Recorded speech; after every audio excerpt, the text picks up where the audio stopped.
కూతురు పాదాలు పట్టుకొని బతిమలాడుతున్నాడు. వద్దమ్మా, ఈ ప్రేమ పెళ్ళిళ్ళు ఇవన్నీ మంచివి కాదు, దయచేసి నా మాటను, నీ కాళ్ళు పట్టుకుంటానమ్మా అంటే వాళ్ళ నాన్నే వాళ్ళ అమ్మనే కాదనుకుని వేరొక అబ్బాయితో వెళ్ళిపోతుంది. అది చివరి వార్త. వాళ్ళ నాన్న గుండెలు బాదుకుంటూ రోడ్డు మీద తిరుగుతున్నాడు. ఇలాంటి వార్తలు ఇన్ని ఉన్నాయి. ఇప్పుడు పెంచి పెద్ద చేసిన తల్లిదండ్రుల మీదే కేసులు పెట్టే కూతుర్లు ఉన్నారు. మా ప్రేమకు అడ్డొస్తున్నారని, భార్యగా జీవితాంతం తనతో ఉండాలని సొంత వారిని, అయిన వారిని, ఊరిని, స్నేహితుల్ని అన్ని వదిలించుకుంటే ఆ కట్టుకున్నవాడే చంపేస్తున్నాడు. భార్య జీవితాంతం కలిసి వస్తుంది అనుకుంటే నసలాగా తన జీవితాన్ని తిని తన జీవితాన్ని అర్థం లేకుండా మార్చేస్తున్న భార్యలు ఉన్నారు. ఎవరో ఒకరు తప్పని నేను అనడం లేదు, కానీ ఇద్దరిది తప్పుంది. ఇద్దరు వలన ఎఫెక్ట్లు ఉన్నాయి. అందుకే ఏం చెబుతుంది ఈ కుటుంబ నేపథ్యం కోసం బైబిల్ చాలా పెద్ద విషయాలు చెబుతుంది. అవన్నీ నేను వివరించిన కానీ 4-5 ప్రశ్నలు అడుగుతాను, మీరు చెప్పండి. ఫ్యామిలీలు ఇటు ఉన్నాయి కనుక. జీవితంలో ఎప్పుడైనా పెళ్ళి ఎందుకు చేసుకున్నాను రా అని అనిపించిందా? ఇది మొదటి ప్రశ్న. అది ఆడవాళ్ళకి మగవాళ్ళకి మళ్ళీ చెప్తున్నాను. ఎప్పుడైనా అనవసరంగా చేసుకున్నాను రా, అలాగుండిపోతేనే బాగుండురా అని ఎప్పుడన్నా అనిపించిందా? నేను ప్రిపేర్ అయ్యేటప్పుడు రాసుకుని వచ్చాను, నాకు కూడా ప్రశ్న ఇది. రెండవ ప్రశ్న, చేసుకుంటే చేసుకున్నాను, ఈ మనిషినే ఎందుకు చేసుకున్నాను రా అని అనిపించిందా? పోయి ఇతన్నే ఎందుకు చేసుకున్నాను రా అని అనిపించిందా? ఈమెనే ఎందుకు చేసుకున్నాను అని అనిపించిందా? అనిపించినా చెప్పడం లేదా? అనిపిస్తుంది. భీమవరంలో ఎవరు వీడియో ఉంటుందో ఒక ఆయన, చేసుకోవాలి మీరు, ఆ బరువులు బాధ్యతలు మీకు తెలియాలి అంటున్నాడు. చూసారు ఆయన, చేసుకోవాలి మీరు అంటున్నాడు ఆయన. ఎప్పుడైనా ఇది అనిపించిందంటే అనిపిస్తుంది ఖచ్చితంగా. ఇంకా త్వరగా నేను పెళ్లి చేసేసుకున్నా, ఇంకా ఆగితే బాగున్నాను అనిపిస్తుంది. చేసుకున్నాను, ఈ మనిషిని ఎందుకు పొరపాటు పడ్డాను, త్వరగా చేసుకున్నాను, ఇంకా బెస్ట్గా ఎవరన్నా వచ్చినేమో అనిపిస్తుంది. ఈ మాట కొంచెం తెగించి అడుగు ముందుకేసి అడుగుతున్నాను, ఏమనుకోకండి. ఎప్పుడైనా మీ ఇద్దరి మధ్య గొడవ జరిగినప్పుడు విడాకులు తీసుకోవాలన్న థాట్స్ మీకు వచ్చాయా? విడిపోదాం అనే మాటలు వచ్చాయా? ఉండడానికి వీలు లేదు, వీడితో నేను బతకలేకపోతున్నాను, ఈమెతో నేను బతకలేకపోతున్నాను, ఇక విడిపోతే బెటర్ అని ఎప్పుడైనా అనిపించిందా? నాలుగవ ప్రశ్న, ఈ బతికే కన్నా చచ్చిపోతే బెటర్ అని ఎప్పుడన్నా అనిపించిందా? ఈ సంసారంలో ఉండే కన్నా చావే మంచిదని ఎప్పుడన్నా అనిపించిందా? ఈ ప్రశ్నలకు మీ దగ్గర సమాధానాలు లేకపోతేనే మళ్ళీ చెప్తున్నాను, మీ కుటుంబాలు కట్టుకోవడం రాదు, కుటుంబాలు నడిపించుకోవడం రాదు, కుటుంబాలను ఎలా చూడాలో రాదు. ఇవి చిన్న ప్రశ్నలు కాదు, ఇవి చాలా పెద్ద ప్రశ్నలు. మరొక 2 ప్రశ్నలు అడుగుతాను, చెప్పండి. నన్ను చేసుకోవడం వల్ల నా భార్య జీవితం పూర్తిగా నాశనం అయిపోయిందని ఎప్పుడైనా నీ భార్య పట్ల నీకు అనిపించిందా? అలా అనిపిస్తుంది మనకి. ఈవిని చేసుకోవడం వల్లే చెప్పండి నాశనం అయిపోయాం అనిపిస్తుంది. రివర్స్ అడుగుతున్నాను, నన్ను చేసుకోవడం వల్ల నా భార్య జీవితం నాశనం అయిపోయిందని ఎప్పుడన్నా నీకు అనిపించిందా? లేదా నిన్ను చేసుకోవడం వల్ల నా భర్త జీవితం నాశనం అయిపోయిందని ఎప్పుడైనా అనిపించిందా? లేకపోతే రివర్స్ అనిపిస్తుందా? ఇవి పెద్ద ప్రశ్నలే, జీవితానికి అవసరమైన ప్రశ్నలే. వీటన్నిటినీ ఎప్పుడైనా మనం ప్రశ్నించుకున్నప్పుడు ఈ ప్రశ్నలకు సమాధానాలు ఉన్నాయా? ఒకవేళ రాత్రి వేళ ఎప్పుడైనా నీకు జ్ఞాపకం వచ్చినప్పుడు ఆ ప్రశ్నలకు జవాబు చెప్పుకుంటున్నావా? కంగారు పడ్డాను, ఆలస్యమైంది, త్వరగా చేసేసుకున్నాను, ఈ మనిషిని ఎందుకు చేసుకున్నాను, ఏంటి పరిస్థితులని ఎప్పుడన్నా నీకు అనిపించిందా? అనిపిస్తే జాగ్రత్త, నీకోసం ఈరోజు మాట్లాడుతున్నాడు దేవుడు, జాగ్రత్తగా విను. ఒకవేళ అలాంటి ప్రశ్న ఈ రోజుకి నీకు దోబూచులాడితే, అలాంటి ప్రశ్నల వెనకాల ఇలాంటివి ఏమన్నా నిన్ను దోబూచులాడి ఈ రోజుకి వెంటాడితే, భర్త విలువ భార్యకి, భార్య విలువ భర్తకి, కుటుంబం విలువ తెలియని పిల్లల విలువ తెలియని భార్య భర్తలు, ఇలాంటి కుటుంబాలుగా ఎవరైనా మీరుంటే జాగ్రత్త, ఈరోజు దేవుడు మీతోనే మాట్లాడబోతున్నాడు. ఫ్యామిలీ అనేది ఎంత విలువైనదో, కుటుంబం అనేది ఎంత విలువైనదో ఆ విలువైన సంగతులు దేవుడు మీతోనే మాట్లాడబోతున్నాడు. కుటుంబ నేపథ్యం అనేది చాలా గొప్పది. కుటుంబ నేపథ్యం అనేది దేవుడు చాలా కోరుకుని ఎంపిక చేసుకునే విలువైన సంగతి. అలాంటి గొప్పది కుటుంబ నేపథ్యం. 4 విషయాల్లో నేను చెప్తాను, జాతికి వినండి. ఒకసారి ఆ స్క్రీన్ షాట్ చూడండి. 4 విషయాలు కనబడతాయి చూడండి. చూద్దాం ఒకసారి. జూమ్ చదవండి. Relation, revolution, reflection, resurrection. అదే ఫ్యామిలీ అంటే. ఏంటి కుటుంబం అంటే? 4 విషయాలు చెబుతున్నాడు. రిలేషన్, సంబంధము అని అర్థం. రెవల్యూషన్, నీ హై ఓపెనింగ్ అయ్యే విషయాలు మ్యారేజ్లో తెలుస్తాయి. ప్రత్యక్షత, లైఫ్ అంటే ఇదిరా, ఇన్ని రోజులు ఏదో అనుకున్నాను, తిన్నాను, తిరిగాను, నచ్చినట్టు బతికాను, జీవితం అంటే కుటుంబం వచ్చాక అర్థమైందని ఒక ప్రత్యక్షత నీకు వస్తుంది. అదే నీకు కనబడేది రెవల్యూషన్. 3 చెప్తున్నాడు రిఫ్లెక్షన్. నీ నుంచి నీ భార్య నుండి, నీ నుండి నీ భార్యకి, భార్య నుండి నీకు, మీ ఇద్దరు నుండి కుటుంబానికి, కుటుంబం నుండి సమాజానికి మీరు ఒక మెసేజ్, ప్రతిబింబం. మీరు ఒక ఎగ్జాంపుల్, మీరు ఒక ఉదాహరణ. మీరు సమాజానికి ఒక నిలువెత్తు సాక్ష్యంగా, ప్రతిబింబాలుగా ఉండాలి. ఇంకేముంది? రెజరెక్షన్. ఒకరి కొరకు ఒకరు రోజుకు రోజుకు మరణించాలి. నూతనంగా ప్రతిరోజు నీ భార్య కొరకు నువ్వు పుట్టాలి. నూతనంగా నీ భర్త కొరకు నిన్ను నువ్వు మార్చుకొని చస్తూ బతుకుతూ పుట్టాలి. ఈ 4 విషయాలే కుటుంబం అంటే. అర్థమైనట్టే ఉంది. అర్థం అవ్వలేదని నాకు అర్థమైంది. అర్థమయ్యేలాగా బైబిల్లోంచి చూద్దాం ఒకసారి రండి. ఆదికాండము 1వ అధ్యాయం. త్వరగా ఆదికాండము 1వ అధ్యాయం చాలా జాగ్రత్తగా వినండి. ఆదికాండము 1వ అధ్యాయం 5వ వచనం చూడండి. ఆదికాండం 1వ అధ్యాయం 5వ వచనం. దేవుడు ఎలుగునకు పగలనియు చీకటికి రాత్రనియు పేర్లు పెట్టెను. అస్తమయం ఉదయం కలగొక దినమాయను. మరియు దేవుడు ఆ జలములను ఈ జలములను వేరుపరచగా దేవుడు ఆ విశాలమును చేసి విశాల క్రింది జలములను ఆ ప్రకారం ఆయను. దేవుడు ఆ విశాలానికి ఆకాశం అని పేరు పెట్టిన. ఇలా చదువుకుంటూ పోతే 6 దినాలు కనబడతాయి మనకి. ఎన్ని? సృష్టి దినాలు 6 దినాలు. 6 దినాల్లో 6 రకాల విషయాలు జరిగాయి. మొదటి విషయంలో ఏం జరుగుతుంది? దేవుడు భూమిని ఆకాశముని ఎలా సృష్టించాడో చెబుతున్నాడు. ఆ చెబుతూ దేవుడు ఏమన్నాడంటే, జలముల పైన ఆత్మ అల్లాడుచుండెను, చీకటి అగాధ జలముల పైన పరిశుద్ధాత్ముడు అల్లాడుచుండెను. యూనివర్స్ క్రియేషన్ అనేది స్టార్ట్ అయిందట. అలా ఎప్పుడైతే స్టార్ట్ అయిందో దేవుడు అంటాడు, ఫస్ట్ డేలో దేవుడు అన్నాడు తెలుసా, వెరీ గుడ్, మంచిది. నెక్స్ట్ డే వచ్చింది, సముద్రాలు కనబడ్డాయి, విశాలం కనబడింది. దేవుడు దానిని కూర్చి దేవుడు అన్న ఏమన్నాడు తెలుసా, మంచిది.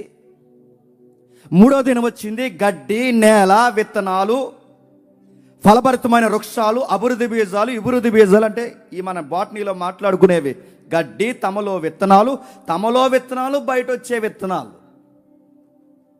చెట్లలో, గడ్లలో ఇలాంటి అభివృద్ధి కార్యక్రమాలు చూసిన తర్వాత దేవుడు అంటాడు 3వ దినాన్ని మంచిది, వెరీ గుడ్. ఫస్ట్ దినం మంచిది అన్నాడు, 2వ దినాన్ని మంచిది అన్నాడు, 3వ దినాన్ని మంచిది అన్నాడు, 4వ దినాన్ని సూర్య చంద్ర నక్షత్రాలను కలగజేసి కాలములను సమయములను వాటిని నియమిస్తున్నప్పుడు దేవుడు వాటి అంతటినీ చూసి దేవుడు అన్నాడు మంచిది, నచ్చింది యూనివర్స్ అన్నాడు.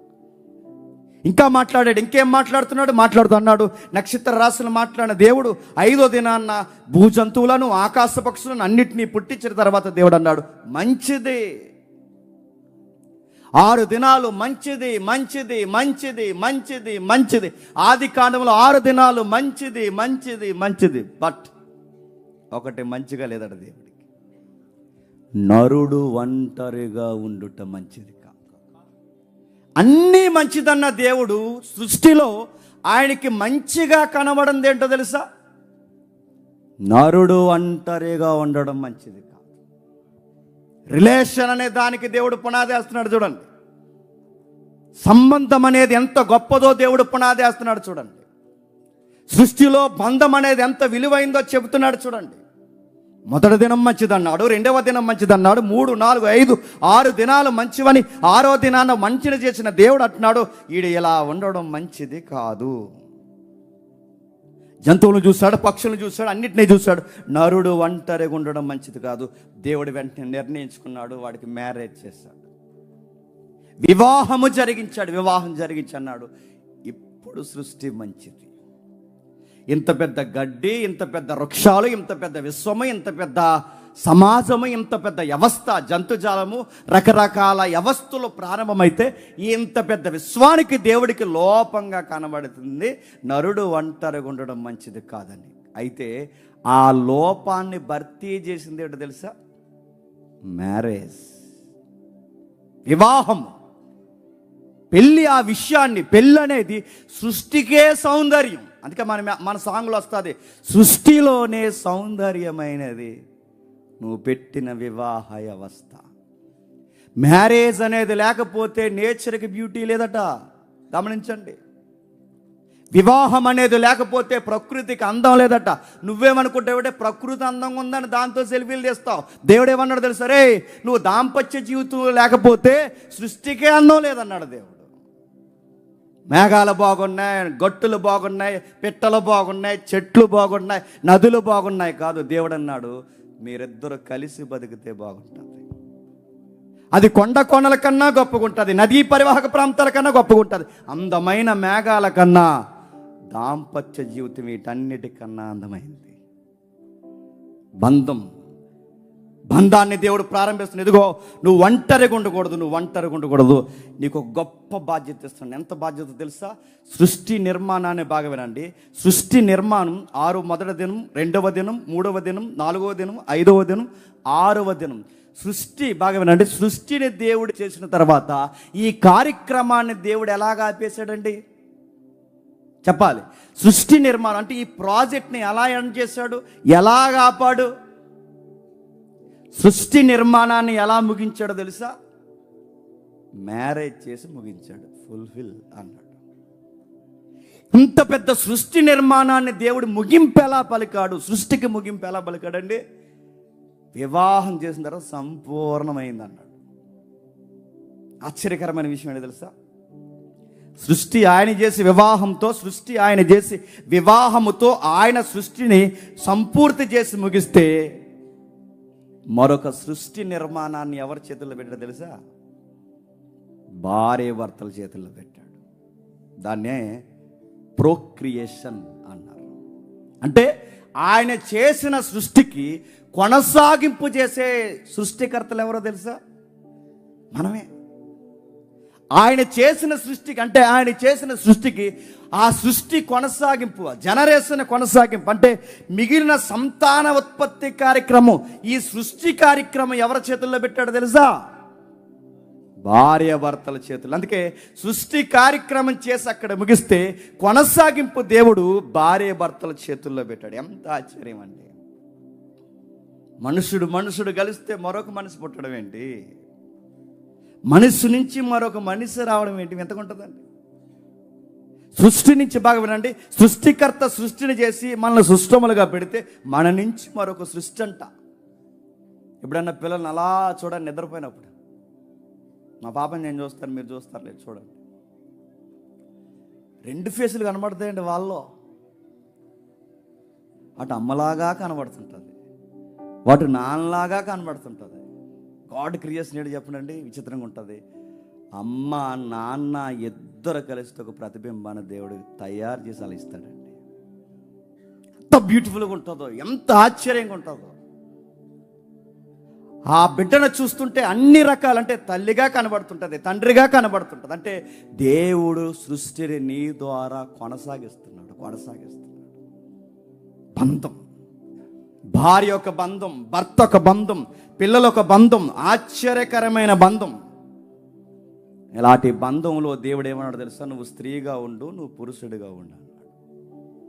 కానీ చాలామంది ఏమనుకుంటున్నారు తెలుసా, స్త్రీగా పురుషుడిగా ఉండంటే స్త్రీలు అన్నారట మగోలుగా పుడితే బాగుండు అన్నారట. ఈ మధ్య కొంతమంది అదో రకములు తయారైపోయారు. ఆడికి చీర కట్టుకోవాలనిపిస్తుంది ఏటో మరి. ఆడవాళ్ళ బట్టలు వేసుకుంటున్నాడు, రకరకాల పనులు చేస్తున్నాడు, ఈడేటర్ ఇలాగైపోయాడంటే ఆడు ఫీల్ అయిపోతున్నాడు. అనవసరంగా మగోడుగా పుట్టాను, ఆడపిల్లగా పుడితే బాగుంది. ఇంటర్వ్యూలు మళ్ళీ ఆడికి ఎవడన్నా అడగండి, ఆడికి మళ్ళీ ఇంటర్వ్యూలు. దరిద్రం ఏడో చెప్పినా దేవుడి సృష్టిలో నువ్వు ఆడపిల్లగా ఉండాలన్నది దేవుని యొక్క చిత్తం, నువ్వు మగపిల్లోడుగా ఉండాలన్నది దేవుని చిత్తం. ఆ జెండర్కే పేరు పెడతావంటే నువ్వు ఎవరికి లోపం చూపిస్తున్నావు తెలుసా? దేవుడికి లోపం చూపిస్తున్నావు. అది కాండం చదివినప్పుడు మీరు చదవండి.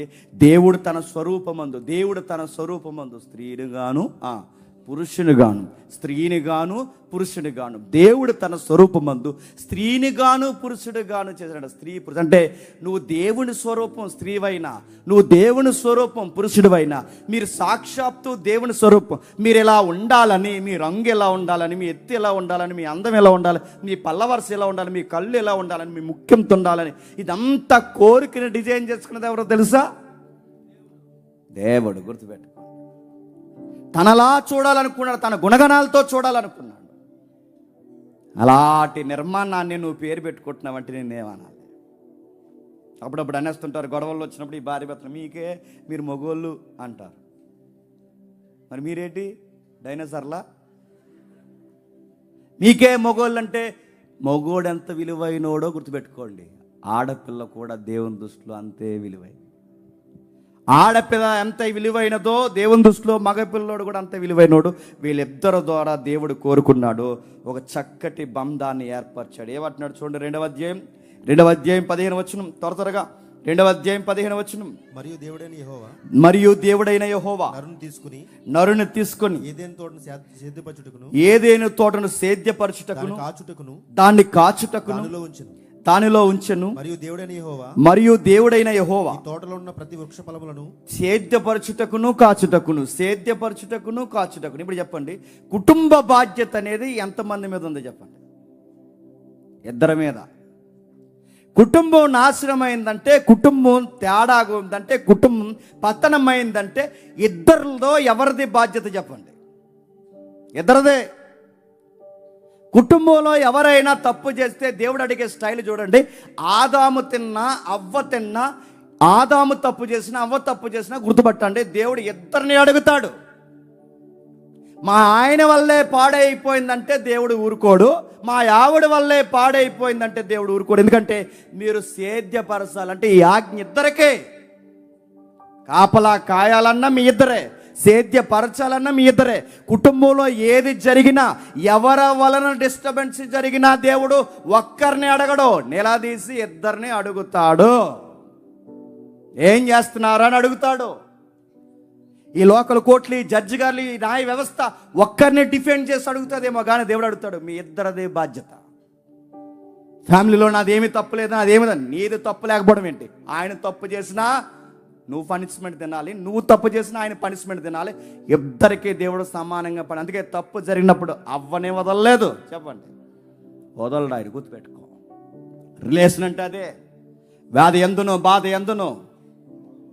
ఎందును అదే రిలేషన్ అంటే గుర్తుపెట్టుకో. కష్టంలో, నష్టంలో, ఇబ్బందులో, సమస్యలో, బాధలో, డబ్బుల్లో, అప్పుల్లో, సమస్యలో, ప్రతి కన్నీటిలో, ప్రతి నవ్వులో ఉండేదే వివాహ బంధం అంటే. ఏమనుకుంటున్నారు? ఆయన బాధలు ఆయనయే, నా బాధలు నా అంటే నోర్మే, తప్పదే. తన బాధలు తనవే, నా బాధలు నాదే. వండుతుంది బట్టలు, నోర్మే, తన బాధ నీది కూడా. ఒకరి బాధలు ఒకరు. కలిసి నవ్వినా ఇద్దరు నవ్వాలి, నవ్వినా కలిసి ఇద్దరు నవ్వాలి, ఏడ్చినా కలిసి ఇద్దరు ఏడవాలి. ఒక ప్రయాణం పోయిన ఇద్దరు కలిసి నిర్ణయం తీసుకోవాలి, ఒక వస్తువు కొనాలన్నా ఇద్దరు కలిసి మాట్లాడుకోవాలి. ప్రతిదీ తనతో డిస్కషన్ చేయాలి. ఎందుకంటే దేవుడు రిలేషన్లో అదే పెట్టాడు. దేవుడు పెట్టాడు, బంధం ఏర్పరిచాడు దేవుడు. కలిసి చెయ్యాలి ఏది చేసినా. మీ ఇద్దరు ఏమాత్రం నిర్ణయాలు తేడాగున్నా, మీ ఇద్దరు ఏమాత్రం నవ్వడంలో తేడా వచ్చినా, ఒకరు నవ్వుతూ ఒకరు ఏడుస్తూ ఒకరు నవ్వునా, దేవుడు అన్నాడు జాగ్రత్త. తను ఏడుస్తే నువ్వెందుకు నవ్వుతున్నావు, నువ్వేడుస్తుంటే తనెందుకు నవ్వుతున్నాడు? ఫ్యామిలీలో కన్నీరు వచ్చిందంటే ఇద్దరికి సంబంధం ఉంది. కుటుంబంలో బాధ కలిగితే ఇద్దరికీ సంబంధం ఉంది, నవ్వులో ఇద్దరికీ సంబంధం ఉంది, ఆయన చేసిన అప్పుల్లో ఇద్దరికీ సంబంధం ఉంది. అది ఎలా ఆయన అడగండి అనుకో, బాధ్యత లేడు దానికి. చెప్పు, అప్పు చేసే ముందు చెప్పు, తిప్పలు తెచ్చే ముందు చెప్పు, ఆలోచించి అడగమని చెప్పు. మీ ఇద్దరికి బంధం ఉంది, బాంధవ్యం ఉంది. మీ ఇద్దరు ఏమాత్రం నవ్వులో తేడా వచ్చినా, మీ ఇద్దరు ఏమాత్రం ఏడవల్లో తేడా వచ్చినా, మీ ఇద్దరు ఏమాత్రం హెచ్చుతగ్గులు సమానంగా లేక హెచ్చుతగ్గులు కనబడినా సమానంగా కనబడకపోతే ఇది ఎవరు అబ్జర్వ్ చేస్తారు చెప్పనా? నీ పిల్లలు చూస్తారు, ఖచ్చితంగా చూస్తారండి పిల్లలు. సీరియస్గా మీ ఇద్దరు మాట్లాడుకోండి, చిన్న హృదయం చెదిరిపోద్ది వాళ్ళది. సీరియస్గా మాట్లాడుకోండి, వాళ్ళు గోడ వైపు తిరిగి ఏడుస్తారు. సీరియస్గా మాట్లాడుకోండి, వాళ్ళు అక్కడి నుంచి వెళ్ళిపోతారు. సీరియస్గా మాట్లాడుకోండి. ఎక్కడ అనుకుంటున్నారు పిల్లల ముందు గొడవ పెట్టుకోవడం అంటే? చాలాసార్లు చాలామందికి ఎద్దుల్లాగా ఎదుగుతారు, బుద్ధి జ్ఞానం ఉండదు. వాళ్ళ ముందు గొడవ పెట్టుకుంటారు, వాళ్ళ ముందు అరుచుకుంటారు. నోర్మే బయటకు పో, ఆ బాత్రూంలో పోయి కొట్టుకోండి ఇద్దరు, లోపల పో. ఆ పిల్లలు ఎదిగే పిల్లలు ఉన్నారు, మీరు ఎలాగే కొట్టుకుని తట్టుకుని మీరు ఇలాంటి మాటలు మాట్లాడుకుంటే ఏమనుకుంటారు వాళ్ళు? ఒక బ్యాడ్ ఎగ్జాంపుల్ చూపిస్తా, ఒక బ్యాడ్ ఎగ్జాంపుల్ ఏంటి చెప్పిన? మ్యారేజ్ అంటే ఇలాగే ఉంటుందిరా, పెళ్ళి అంటే ఇలాగే ఉంటుందిరా, మాలాంటి సావు నువ్వు సావకరాన్ని నీ కొడుకు నేర్పిస్తున్నారా? భార్యగా భర్తగా కలిసి పెళ్ళంటే ఇలాగే ఏడుస్తారా, ఇలాగ కొట్టేసి తెస్తాం, అందుకే పెళ్ళిళ్ళు వద్దురా అని చెప్తున్నారా? ఇండైరెక్ట్గా మెసేజ్ ఇస్తున్నారా? ఇలాంటివి నేర్పిస్తాడు, రెడ్ లైట్ ఏరియాలో తిరుగుతాడు. ఏమనుకుంటున్నావు పిల్లం లేకపోతే? ఇలాంటివి నేర్పిస్తాడు. ఎక్కడ తిరుగుతాడు? నేను మనకు కావాలని అంటున్నాను, కొన్ని దరిద్రపు సెంటర్లో తిరుగుతాడు, హెచ్ఐవి వచ్చిపోతాడు. ఏమనుకుంటున్నావు? పాడి పనులు చేసి సుఖవేదలు వచ్చేస్తాడు, నీ కొడుకు పోతాడు. ఏమనుకుంటున్నావు? పెళ్ళని ఒక బ్యూటీ నువ్వు ఎందుకు చూపించలేకపోతున్నావు? ఎందుకు కనబరచలేకపోతున్నావు? కొట్టుకోవడమే సంసారం అనుకుంటున్నారా? తిట్టుకోవడమే సంసారం అనుకుంటున్నారా? నడుపుతున్నాను. పిల్లలు జాగ్రత్త. మీ బంధాలు సరిగ్గా ఉంటే, మీ పిల్లల బంధాలు సరిగ్గా ఉంటే దీన్నే రిలేషన్ మెయింటైన్ చేయడం అంటారు. దాన్నే బంధము మెయింటైన్ చేయడం అంటారు. ఇది ఉండాలి మ్యారేజ్లో. రెండోది ఏంటో తెలుసా? రెవల్యూషన్, ప్రత్యక్షత. ప్రత్యక్షత మాట్లాడుతున్నాడు. ప్రత్యక్షత అంటే ఆదాముకు ప్రత్యక్షత వచ్చిందట పెళ్ళిలో. ఏమొచ్చింది చూడండి ఒకసారి. ఆదికాండము త్వరగా ఆదికాండం మొదటి అధ్యాయం 18వ వచనం. తెలిసిన వచనాలైనా కావాల్సిన విషయాలు ఉన్నాయి, ఒకసారి చదువుదాం. ఆదికాండం మొదటి అధ్యాయం 18వ వచనం నుండి. భూమి మీద వెలుగుచుటకును క్షమించండి, 2వ అధ్యాయం 18వ వచనం నుండి. మరియు దేవుడైన యెహోవా నరుడు ఒంటరిగా ఉండుట మంచిది కాదు, సాటి అయిన సహాయమును వాని కొరకు చేయుదును అనుకున్నాను. దేవుడైన యెహోవా ప్రతి భూజంతువును ప్రతి ఆకాశ పక్షిని నేల నుండి నిర్మించి ఆదాము వాటికి ఏ పేరు పెట్టెనో చూచుటకు అతని యొద్దకు వాటిని రప్పించెను. వాటిని అతని యొద్దకు రప్పించెను. జీవము గల ప్రతి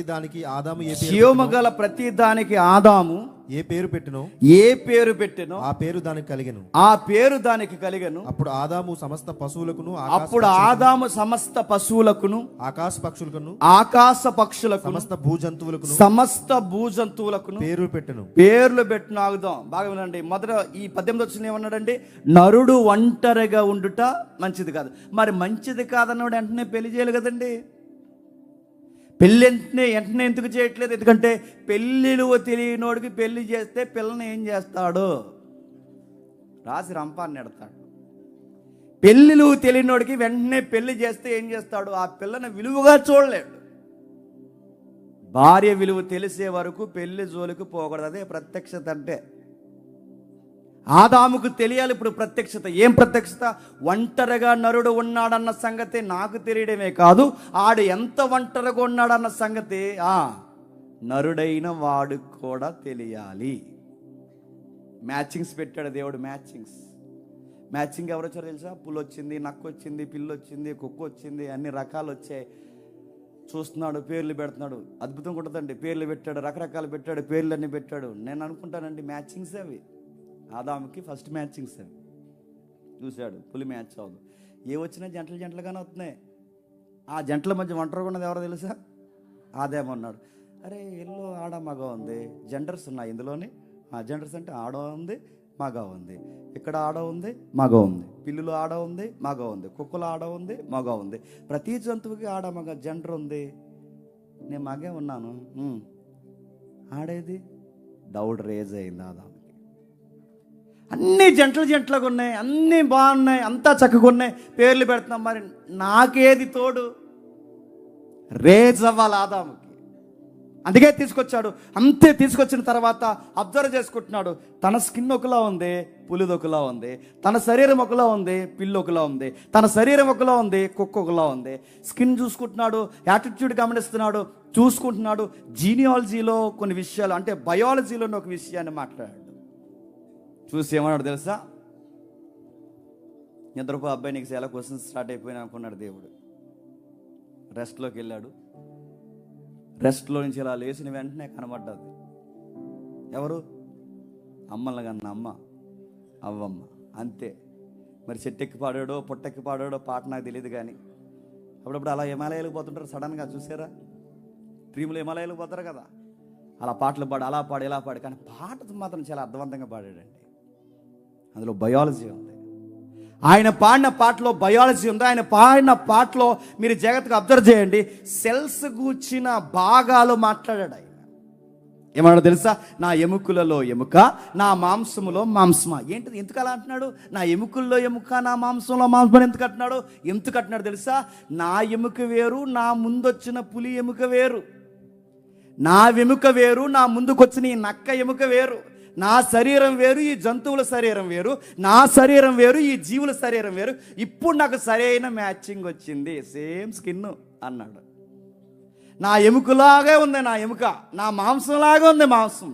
కరెక్ట్ మ్యాచింగ్ వచ్చింది. అంతే, ఇంకా పాటే.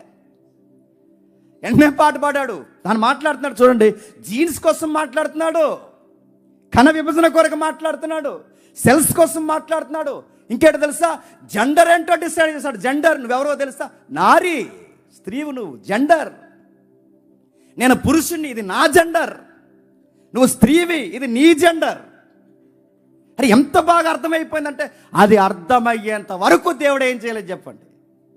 చేయలేదు. గుర్తుపెట్టుకోండి. మీకే బ్యాచిలర్ చెప్తున్నాను వినండి. మీకు పెళ్ళిళ్ళు అంటే ఏంటో అర్థం కావాలి అంటే, భార్య అంటే ఏంటో వాల్యూ తెలిసేంత వరకు పెళ్లి చేయలేకపోకండి. పెళ్లి మీద అవగాహన లేకపోయినా, ఒంటరితనం యొక్క విలువ తెలియకపోయినా, దేవుని యొక్క ప్రత్యక్షత మీకు లేకుండా పెళ్లి చేసుకుంటే మీకు ఇసుకెత్తిపోయి ఆ వచ్చిందాన్ని ఏడిపించి పడే సూసైడ్ చేసుకునేలా చేసేస్తారు మీరు.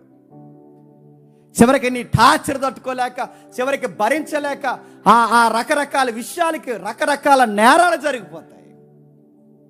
కొంతమంది వయసు మళ్ళీ బుద్ధి పెరగదండి, తల్లిదండ్రులకు అలా అన్నారట. మాట అంటలేదండి, ఎదవా పెళ్లి చేసేలా అన్నారట. ఆడు 5 ఏళ్ళు పెంచితే మీ మాట వింటలేదు, ఇప్పుడు ఆ పిల్ల మాట వింటాడాడు. 5 ఏళ్ళు పెంచితే మీ మాటే వింటలేదు, ఇప్పుడు ఆ ఎరగందాన్ని తెచ్చి ఇడికి చేస్తే వాడు వింటాడా? Water tank ఎక్కించేస్తాడు, వింటాడా? వీడు టార్చర్ తట్టుకోలేక గ్యాస్ స్టవ్ మీద కూర్చుంటుంది, వెళ్ళి వింటాడా? నా ఇష్టమే, నేను ఎలాగా ఉంటానే, నీ దిక్కున్న కాడ చెప్పుకోవే. నువ్వెవరువే నాకు చెప్పడానికి ఉంటుంది సాంగ్లో. నువ్వెవరు నాకు చెప్పడానికి పో అంటాడు. ఎందుకంటే వీడికి వివాహం విలువ తెలియదు, వీడి కుటుంబం విలువ తెలియదు. ఇలాంటి గాలోడికి నీ కూతురునిచ్చి పెళ్లి చేస్తే నిలబడతాయనుకుంటున్నా బంధాలు. అందుకే ఆదాముకి దేవుడు అర్థమయ్యేలా చెప్పాడు. ఇదిగో ఇదిగో పులి నీకు మ్యాచ్ అవుతుంది, ఇదిగో నక్క నీకు మ్యాచ్ అవుతుంది, ఇదిగో పిల్లి నీకు మ్యాచ్ అవుతుంది. నీకు మ్యాచింగ్ ఈ యూనివర్స్లో లేదు. ఇప్పుడు వచ్చింది కలుదేరు మ్యాచింగ్. అప్పుడు అన్నాడు, నా ఎముకల్లాగా ఉన్నాయి, నా మాంసంలాగా ఉంది, సేమ్ మనిషిలాగే నాలాగే ఉంది, కాకపోతే కొంచెం జెండర్ తేడా ఉంది. ఆమె నారి, నేను పురుషుడిని. దేవుడు అనుకున్నట్టే జరిగింది. ఏంట్రా అబ్బాయి, ఇన్ని రోజులు ఒంటరిగా ఉన్న నా జీవితానికి దేవుడు ఒక తోడు పంపించాడని తనకు అర్థమైంది. ఆ కథలో క్షమించండి, ఆ కథాంశంలో జాగ్రత్తగా మనం చూడగలిగితే, ఆదాము నిద్రపోయి లేచిన తర్వాత అవ్వ కనబడిన వెంటనే పాటలు పాడాడు. ఫ్యామిలీ కూర్చున్నా కనుక సరదాగా కోసం అడుగుతుందని ఏమనుకోకండి. నీ భార్యను చూసి నీకు ఎప్పుడైనా పాట పాడాలనిపించిందా? అనిపించట్లేదా? ఎప్పుడు అనిపించలేదా? అయితే మరి ఏం చూస్తే అనిపిస్తుంది చెప్పండి. అరే నీ వైఫ్ని చూస్తే నీకు పాట పాడాలని అనిపించలేదు, నువ్వు చాలా తేడాగా ఉన్నావు, గుర్తుపెట్టుకో. నీకు ఆవిడ ఎలా కనబడుతుంది? నీ హీరోయిన్ ఆవిడ. నీకు ఆవిడని చూస్తే పాట పాడాలనిపించలేదా? నిన్నే పక్కన కూర్చొని చూడు. అదే కూర్చోమన్నాను. అమ్మాయి మిమ్మల్ని అడుగుతున్నాడు, ఎప్పుడైనా అబ్బాయి మిమ్మల్ని చూసి పాట పాడా? పక్కనుంటే పోయా అంటున్నాడా? నడుతున్న నీ రిలేషన్లో మన తండ్రిని చూడు, ఆదాము తన భార్య కళ్ళ ముందుకు వచ్చినట్టు ఎంత సంతోషంగా పాట పాడుతున్నాడండి. నారివి, నా మాంసానివి, నా ఎముకవి. ప్రభు దీన్ని స్థిరపరచాడు తెలుసా? మీరు ఒక్క శరీరం కాదు, ఏక శరీరం, సేమ్ అన్నాడు దేవుడు. మీరు ఒకే శరీరము, ఒకే మనస్సులు, ఒక్కటే. ఆదాము తన భార్యను చూసినట్టునే ఎంతగా పొయిటిక్గా మాట్లాడుతున్నాడు. ఎప్పుడైనా నీ భార్యని పొగిడావా? ఈ పాట రాస్తున్నప్పుడు నాకు జతగా ఈ లాయర్ కూర్చున్నాడు, లాయర్ శేఖర్ ఎక్కడున్నాడు? కూర్చున్నప్పుడు ఒరే, యవనస్తుల్లో నుంచి మ్యారేజ్లోకి తీసుకెళ్ళి మన మెసేజ్ ఇది కాన్సెప్ట్, ఇలా రాద్దాం పాట అంటే మంచి పొయిటిక్గా ఉండే కొంచెం పదాలు ఏమన్నా చూడరు, చక్కగా ఎక్కిద్దాం దీన్నంటే ఆడ ఏకంగా ఏం తెచ్చాడు చెప్పిన, నక్షత్రంలో ఉన్నావు, చంద్రుల్లో ఉన్నావు. నాకు డౌట్ వచ్చాడు, మరి ఎప్పుడన్నా మీ ఆవిడ చెప్పేవన్నీ అని అడిగాను. మరి ఇప్పుడు ఇలా అవుతున్నాయి నీకు, ఎలా అవుతున్నాయిరా? తర్వాత సుధాకర్ వచ్చాడు, ఎప్పుడన్నా మీ ఆవిడ చెప్పేది ఇలాగా అడుగుతున్నా. చెప్తాను ఆగండి వాళ్ళ ఇద్దరికన్నా నేను. ఎంత కవిత్వాలు ఎక్కడి నుంచో తెస్తున్నారు, ఎప్పుడన్నా వాళ్ళకి చెప్పారా?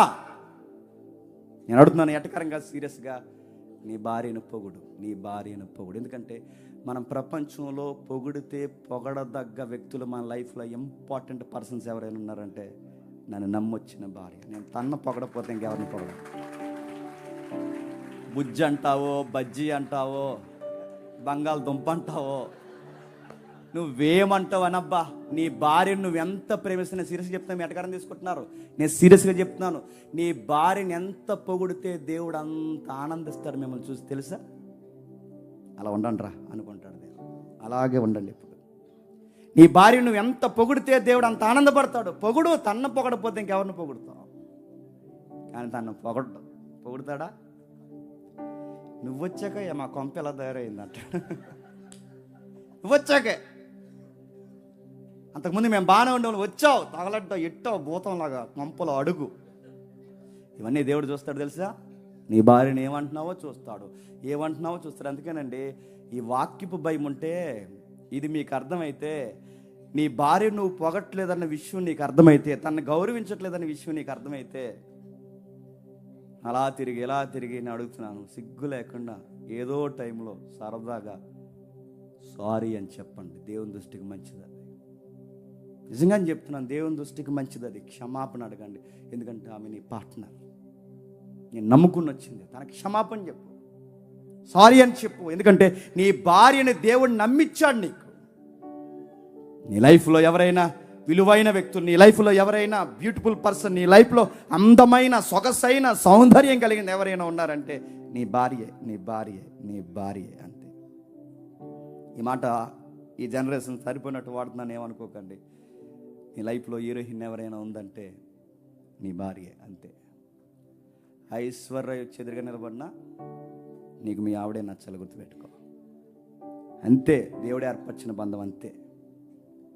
ప్రపంచ అందగత్తులు, సుందరులు అందరూ వచ్చి మిస్ యూనివర్స్లో, ఆ యూనివర్సిటీ, ఇండియన్ యూనివర్సిటీలో ఉన్నారు కదండి, జిల్లా యూనివర్సిటీ కూడా వచ్చేసారు ఈ మధ్య. మిస్ యూనివర్స్ ఇండియా, జిల్లా, రాష్ట్రం ఏవైతే ఉన్నావో, ఎంతమంది ఈ మిస్ యూనివర్స్లో వచ్చి నిలబడినా నా లైఫ్లో ఒకే ఒక యూనివర్స్లో ఉన్న ఒకే ఒక్క హీరోయిన్ ఎవరు చెప్పండి? నా భార్య. మీరు ఏ ఫీల్ అనుకుంటున్నా తెలియదు, కానీ భార్యని అలా ఊహించుకుంటే చెప్తున్నాను, దేవుడు చాలా ఆనందిస్తాడు నేను బట్టి. ఎందుకంటే నువ్వు భార్యను ప్రేమించాలి, నీ భార్యను ప్రేమించాలి, నువ్వు భార్యని ప్రేమించాలి. దరిద్రం వేడి చెప్తున్నా, భార్యను ప్రేమించడం. ఆడెవడో పిల్లిని ప్రేమిస్తున్నాడు, పిల్లిని.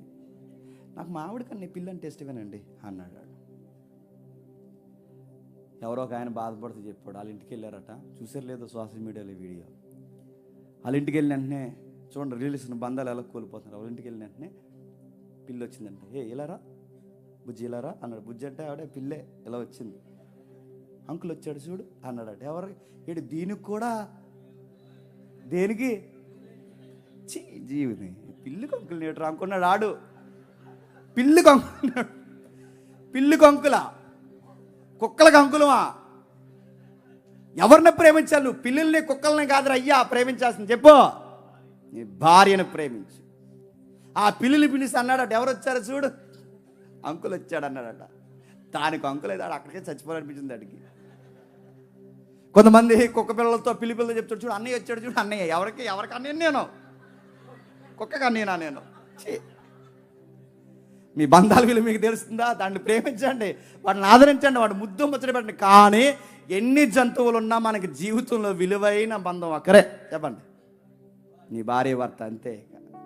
ఇంకే బంధాలైన తర్వాతేనండి, ఏ బంధాలైనా తర్వాతండి, ఏవైనా తర్వాతనండి, ఏవైనా తర్వాతే మన బంధాలు. అందుకే ఆదామవ్వలకి దేవుడు పెళ్లితో ఆగిపోలేదు. దేవుడు ఏమన్నాడు తెలుసా? ఆదామవ్వలకి పెళ్లితో ఆపేయకుండా దేవుడు అన్నాడు, కొనసాగించండి. నా సంకల్పం ఒకటి ఉంది, మీరు ఒంటరిగా ఉండకూడదు, ఈ భూమిని నిండించండి. నేను ఎందుకు పెళ్లి చేయాలనుకున్నానంటే, ఆదాము నువ్వెందుకు ఒంటరిగా ఉండకూడదు అనుకుంటే, ఆదాము ఈ భూమిని మనుషులతో నింపాలి, ఇది నా చిత్తం, అందుకే పెళ్ళి. ఇది నా చిత్తం, అందుకే మీకు పెళ్లి చేస్తున్నాను. ఇదిగో ఇది నా చిత్తమే కాదు, మీ చిత్తం అని కూడా భరించాలి. బైబిల్లో మరొక పదం వాడాడు ఇద్దరికి, సాటైన సహాయం. సాటైన సహాయం. సాటైన సహాయం అంటే ఎందులో సాటైన సహాయం అండి? సీరియస్గా వినండి. ఎందులో సాటైన సహాయం? అప్పులలో కూడా సాటైన సహాయమే, బాధల్లో కూడా సాటైన సహాయమే, జబ్బులలో కూడా బాధైన సహాయమే, పండగలో కూడా సాటైన సహాయమే, కష్టంలో కూడా సాటైన సహాయమే. ప్రతి విషయంలో నాతో ఉండే ఒకే ఒక్క పర్సన్ నా భార్య భర్త మాత్రమే. మీరు ఎవరినన్నా చూడండి, మనకు బాధ కలిగితే, మనకి ఏదైనా నష్టం కలిగితే ఆ బాధని మనలాగే ఫీల్ అయ్యేది ఎవరైనా ఉన్నారంటే మన జీవిత భాగస్వామి తప్ప ఇంకెవరు ఉండరు.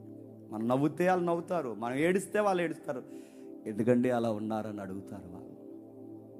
అర్థం చేసుకున్న భార్య అయినా, అర్థం చేసుకున్న భర్త అయినా మనం నవ్వుతే నవ్వుతారు. అందుకే సాటైన సహాయాలుగా ఒకరికొకరు ఉండాలంటే ఎక్కడెక్కడ సాటైన సహాయం? అప్పులైనా, బాధలైనా, కష్టంలో అయినా, జబ్బులైనా, పండుగలైనా, పబ్బంలో అయినా, నష్టాలు కష్టాలు ఎందులైనా, చివరికి జరిగిన తప్పుల్లోనైనా ఇద్దరికి సమానమైన సహాయకులు. అంతే.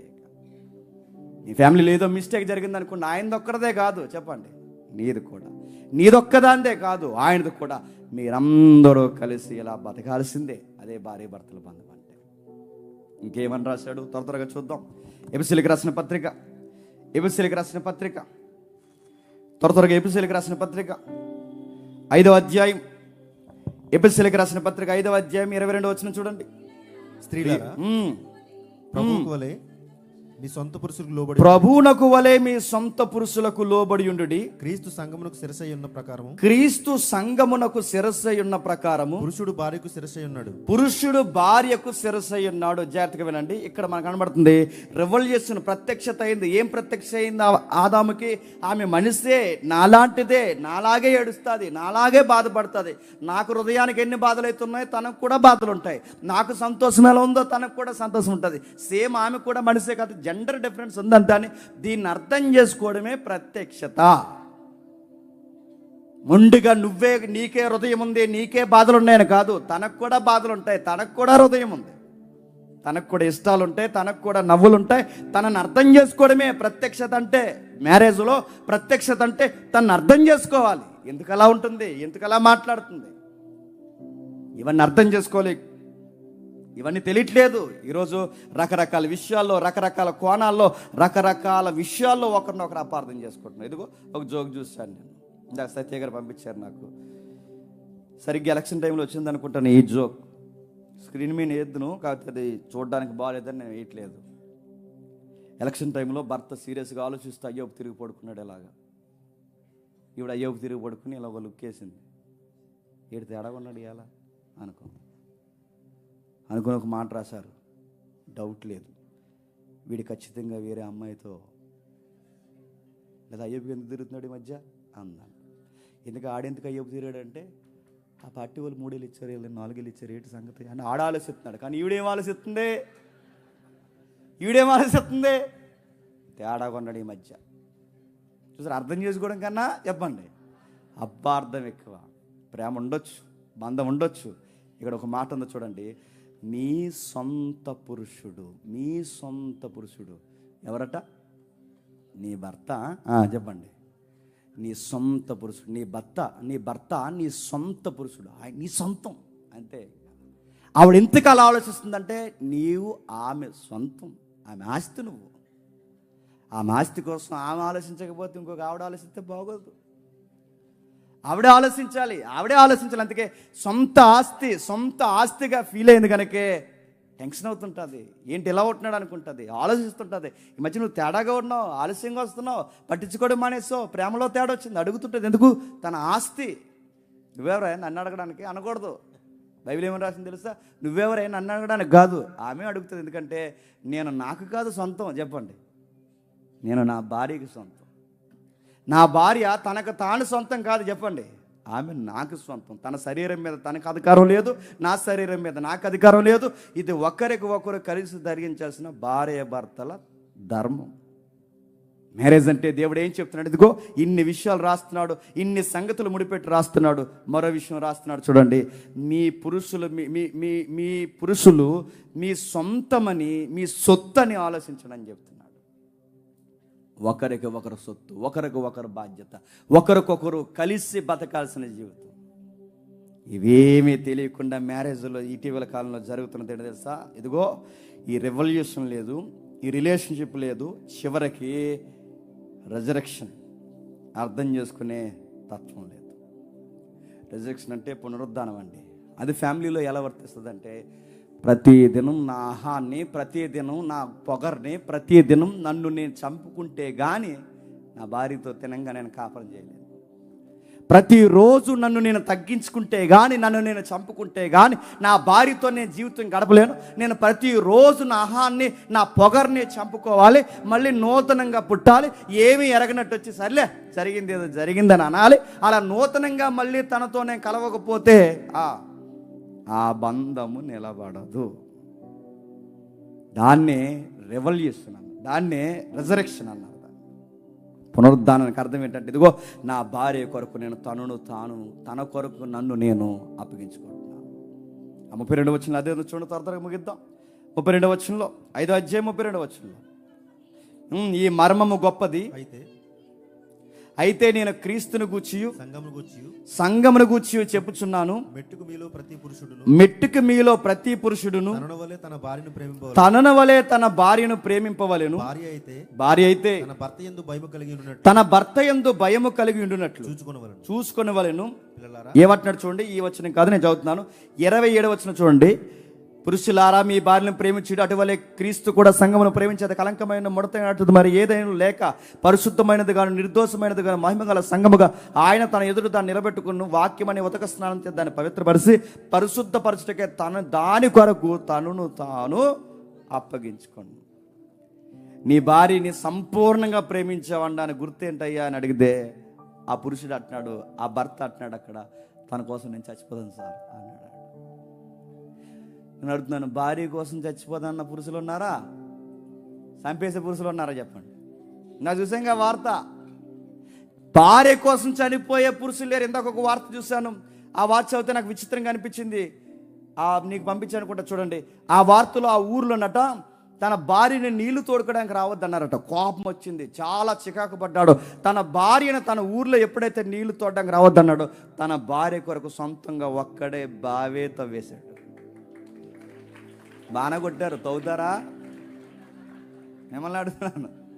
తన భార్య మీద ఉన్న ప్రేమను ఎలా తన భార్యని ఎవరో నీళ్లు తోడడానికి రావద్దన్నారని తన కొరకు ప్రత్యేకంగా ఒక బావే తవ్వాడు. జీవితంలో మగాళ్ళందరికీ లోకు ఎవరో తెలుసా? చెప్పండి, భార్యలు. ఇక చాలు, ఇక పురుషుల సంగతి చూద్దాం. మీకు కూడా చెప్పాలిగా 4 మాటలు. ఇటీవల కాలంలో ఎక్కువ దరిద్రపడి చెప్పిన కాపురాలు పాడైపోవడానికి ప్రతి దానికి మీ అమ్మకు ముడిపెట్టడం, ఇది మీరు చేసే తప్పు. అయిపోయింది, కూతురుగా అయ్యింది నీ సాఫ్ట్వేర్, ఇప్పుడు కోడలవే. కూతురుగా యాక్టింగ్ చేయక ఇంకా. ఇప్పుడు నీకు ఉదయాన్నే లేచి ఇప్పుడు కూతురు యాక్టింగ్ లేదు, ఇంకా నువ్వు అయిపోయావు. ఇప్పుడు కోడల ప్రమోషన్లోకి వచ్చావు. రేపు అత్తగారు అవుతావు పిల్లలు పెద్దోళ్ళు అయితే. చీటికి మాటికి ఫోన్ చేసి, అమ్మ ఇలాగన్నాడే, అమ్మ అలాగన్నాడే, ఎవడే అంటే ఇంకెవడు మీ అల్లుడు అలాగన్నాడే, ఇలాగన్నాడే, బర్లో పోతున్నానే, ఏంటో ఏమైంది ఎందుకని అడిగితే పొద్దున్నే 7 గంటలు లేకపోతున్నాడు. 7 గంటలు లేపకూడదు నిన్ను. అస్తమాల అమ్మ తప్ప ఏదో ఏమన్నా వండి అంటున్నా అమ్మకు పెట్టమంటాడే, అలా అమ్మకొనడానికి వండానంటే నేను. ప్రతిదీ అమ్మకు చెప్తాడు, ప్రతిదీ అమ్మతో పెడతాడే. ఇదే నాకు నచ్చట్లేదే, ప్రతిదీ అడుగుతున్నాను. మీ అమ్మను నువ్వు ఎంత ప్రేమిస్తున్నావో తను వాళ్ళ అమ్మను ప్రేమించడం తప్ప మీరే సగం గొడవలు ఎడేస్తున్నారు. నేను అడుగుతున్నాను, నువ్వు మీ అమ్మని ఎంత ఇష్టపడతావో ఆయనకి వాళ్ళ అమ్మ అంటే ఇష్టం ఉండదా? నీకు నీ బంధువులు అంటే ఇష్టం ఉన్నప్పుడు తనకి తన బంధువులు అంటే ఇష్టం ఉండదా? మాట్లాడితే సీటికి మాటికి ఫోన్ చేసి, ఈ మధ్యకాలంలో దరిద్రం ఈ వాట్సాప్లో వీడియో కాల్ ఒకటి వచ్చింది, వీడియో కాల్ చేస్తున్నారు డైరెక్ట్గా. ఇంకా చూడు చూడు ఎలాంటి కరివేపాకు తెచ్చాడు, పడుతున్నాం ఏం చేస్తాం. అలాంటి కరివేపాకు ప్రపంచంలో ఎవడని తెస్తాడు, ఎవడు తేడు, మా ఆయనే తెస్తాడు అన్నాడు. గోంగూర దమ్మంటే తోటకూర తెచ్చాడు, చూడు ఇదిగో చూడు అన్నాడు. ఇది కూడా చెప్పేద్దావా, తోటకూర కోసం కూడా చెప్పేద్దాం, కరివేపాకు కోసం చెప్పేద్దాం. ఇంకా చూడు కందిపప్పు తెమ్మను, ఇంకో వేరే పప్పు తెచ్చాడు, చూడు ఈ పప్పుల్లో ఈ పప్పు పుచ్చిపోయింది, మళ్ళీ ఆ పప్పు పుచ్చిపోయిన పప్పు కోసం కూడా చెప్పాడు. నీ కాపురాన్ని ఎవరో పాడు చేసిన అవసరం లేదు, చెప్పండి. నీ కాపురాన్ని నువ్వే పాడు చేసుకుంటావు. నేను అడుగుతున్నాను, నీ భర్తను నువ్వే అర్థం చేసుకోకపోతే, నేను అడుగుతున్నాను, వేరొకరు అర్థం చేసుకుంటే అయిపోయింది కాపురం ఇంకంతే. నీ దగ్గర దొరికిన ప్రేమ, నీ దగ్గర దొరికిన మనశ్శాంతి, ఇంటికి వచ్చేసరికి నీ దగ్గర దొరికిన నెమ్మది వేరొక దిక్కున దొరికితే నీ కాపురం ఏమవుద్ది? మంట కలిసిపోద్ది. నువ్వే పాడు చేసుకుంటున్నావు. నీ దగ్గర ఎంతో ప్రేమగా ఉండాలనుకున్నప్పుడు ఎందుకు నస? మాట్లాడితే పుట్టింటి గొడవలు, మాట్లాడితే అత్తంటి గొడవలు, మాట్లాడితే ఏదో ఒక నస. చెప్పకు కొన్ని విషయాలు ఆయన వరకు వెళ్ళనివ్వకు. ఇంటికి వచ్చిన వెంటనే పలకరించడమో, ఇంటికి వచ్చిన వెంటనే మాట్లాడడమో, ఇంటికి వచ్చిన వెంటనే చక్కగా ఆప్యాయంగా పలకరించడమో, మీకోసం ఈరోజు ప్రత్యేకంగా ఒక ప్రత్యేకమైన ఐటెం తయారీ, ఏదో ఒక మంచి బ్యూటిఫుల్గా మాట్లాడే ఏదో ఒక స్టోరీ రెడీగా ఒకటి తయారు చేసుకుని అదేం పెట్టవు. ఇంటికి వచ్చిన వెంటనే మొదలెడతావు. సర్ఫ్ ప్యాకెట్లు అయిపోయినాయి, టైడ్ కూడా అయిపోయింది అందట. ఆడి సికాకు వచ్చేది ఇంటికి వచ్చిన వెంటనే సర్ఫ్ ప్యాకెట్లు అన్నదంటే, నీ సర్పాన్ని సౌడు నువ్వు ఆగా అంటాడు. శాలరీ పడక నేను ఎడుతున్నా సర్ఫ్ ప్యాకెట్లు అంటావు నువ్వు అంటాడు. సర్ఫలో ముంచేస్తాడు డేవిడ్ అంటున్నాడు. చూడండి, ఇంకా చూడమ్మా ఎక్కడున్నావో, సర్ఫలో ముంచేస్తా అంటున్నాడు. భార్య భర్తను పెడుతున్నాను. పెద్ద కుటుంబాలు విడిపోవడానికి పెద్ద కారణాలు ఉండవండి ఇవే.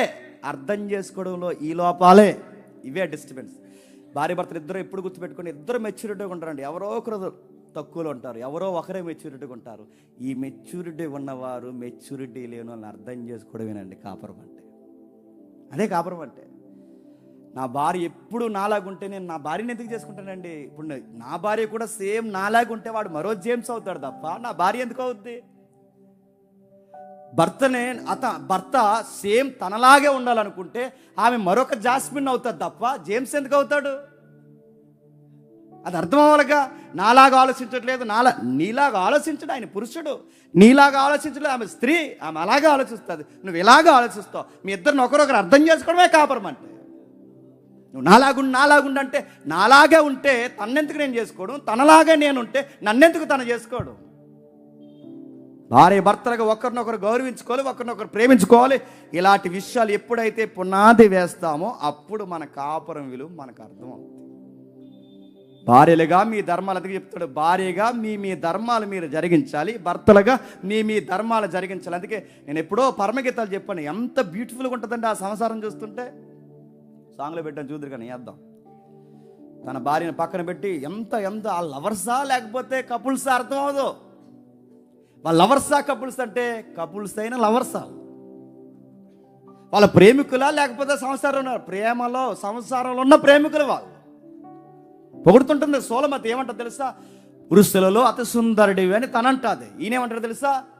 బలురక్షసి చెట్లలో లేడు కళ్ళు దాంటివి. నువ్వు ఎలాంటి దాంట్లో సార్? నీ కళ్ళు లేడు కళ్ళు, నీ కళ్ళు ఇదిగో లేడు కళ్ళు దాటి సుందరివి. స్త్రీలలో అతి సుందరవతివైన నీవు. ఎవరిని అంటున్నాడు అనుకుంటున్నారు? పార్కులో కూర్చొని ఎవరిని అంటున్నాడు అనుకుంటున్నావా? తన భార్యనే పొగుడుతున్నాడు, తన్నే ఆలోచించుకుంటున్నాడు, తనతోనే మాట్లాడుతున్నాడు. ప్రేమలు తగ్గుతాయి, ప్రేమలు పెరుగుతాయి, అలా ఉంటాయి. ఇవన్నిటిని అర్థం చేసుకుంటూ వెళుతూ కాపురాన్ని ఒక చక్కగా నడిపించుకుంటూ పోవాలి. రెడీయా? చక్కగా నడిపించుకుంటూ వెళ్ళాలి. నడిపించుకుంటూ వెళ్ళినప్పుడే కాపురం విలువేట అర్థమవుద్ది. మళ్ళీ కలుద్దాం, ఈ సాంగ్స్ వద్దాం, మళ్ళీ కలుద్దాం. ఈ కాపురాన్ని అర్థం చేసుకుంటూ వెళ్ళినప్పుడే జీవిత పరమార్థం అర్థమవుతుంది. కాకపోతే స్టార్టింగ్లో ఉన్న లవ్ రాను ఉండదండి. పెద్దోళ్ళందరూ జోకులు వేస్తారు కానీ పెళ్లి వేదికల మీద పెద్దోళ్ళందరూ జోకులు వేస్తారు. స్టార్టింగ్లో అల్వా అన్నాడంట, అంతే. అల్వా అని అడిగిందంట, అంతే. రెడీ అయిపోతున్నారంట, ప్యాంటు షర్ట్ వేసుకుని స్టక్ చేసుకుని. ఎక్కడికండి వెళ్తున్నారంటే అల్వా దమ్మనవుగా అమెరికా వెళ్తున్నాను అన్నాడు. అల్వాకి అమెరికా పోతావు, బజ్జీకి బెంగళూరు పోతావు. స్టార్టింగ్లో పెళ్ళైన 3 years తర్వాత అలవా ఏంటి ఇప్పుడు? ఈ టైంలో అడుగుతాడు నీకు అలవా టీ కాఫీలు బజ్జీలు అనుకుంటే చంపేదాను పొద్దున చూద్దాం పో అంటాడు. ఏది ఆ లవ్ ఏది? స్టార్టింగ్లో ఎన్ని పనులున్నా 6:30 కల్లా వాలిపోయేవాడు ఇంటికి. 11:30 అయినా రావు, మా ఆవిడ ఇదే గొడవ ఇప్పుడు. 11:30 అయినా రావు, 3:30 అయినా రావు, ఎంత 4 అయినా రావు. ఎదురు చూసి అడుగుతుంది. మారావు నువ్వు అంటాను. పనులున్నాయి అంటాను నేను. నాకన్నా ఏం పనులు ఉన్నాయంటే మనం అంటాం అర్థం చేసుకోకుండా, అవును నువ్వు పెద్ద పియ్యమ్మ మరి అంటాం. ఇలాంటి బంధాలు ఆ భార్య భర్తల మధ్య వచ్చాయి. ఏం జరిగిందో, బాధ ఏంటో, ఆ నొప్పి ఎలా ఉంటుందో చూడండి. మళ్ళీ కలుద్దాం, తర్వాత మీతో మాట్లాడతాను. ఒకసారి చూద్దాం.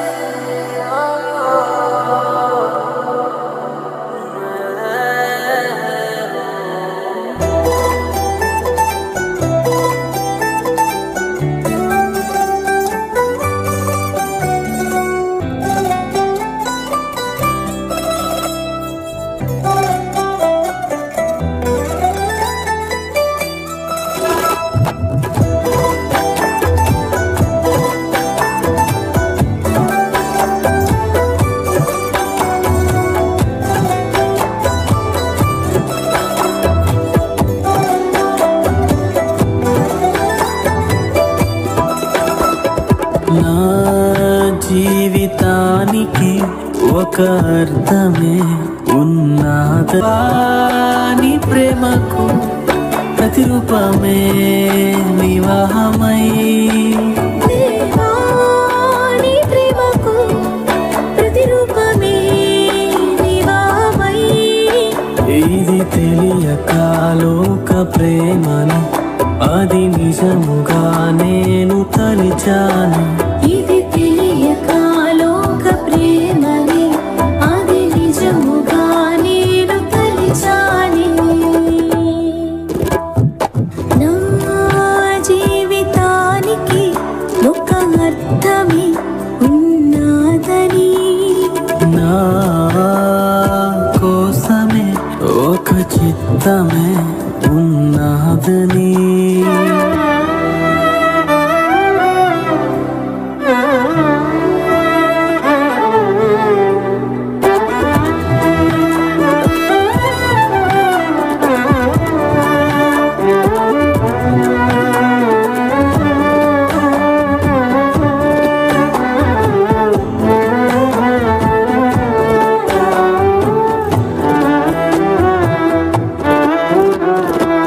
సృష్టిలోనే సౌందర్యమైన అది వివాహ బంధము, కష్ట సమయములోన సైతం ప్రేమ పంచే బంధము.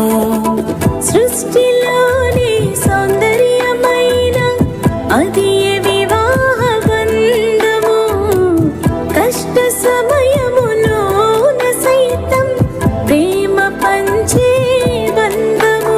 దేవాని ప్రేమకు ప్రతిరూపమే వివాహమై, దేవాని ప్రేమకు ప్రతిరూపమే వివాహమై. జీవము అనే కృపావరములో ఒకరికొకరుగా జీవించాలి. జీవము అనే కృపావరములో ఒకరికొకరుగా జీవించాలి. నా జీవితానికి ఒక అర్థమే ఉన్నదని, నా కోసమే ఒక చిత్తమే ఉన్నదని.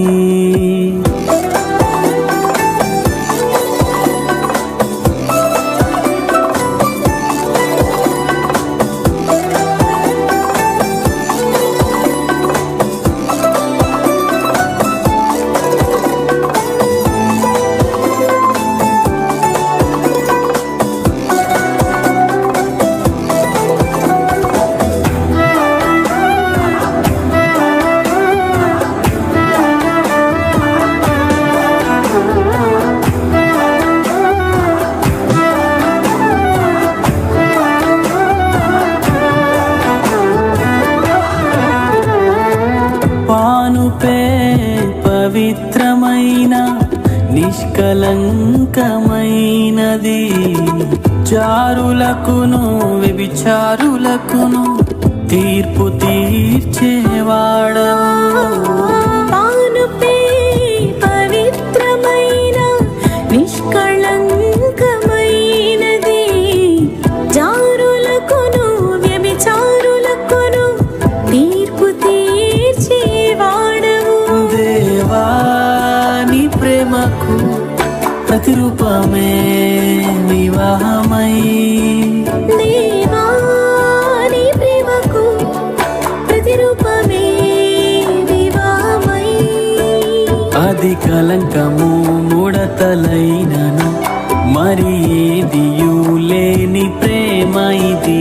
ఆది కళంకము ముడతలైనను మరి ఏదియో లేని ప్రేమ ఇది.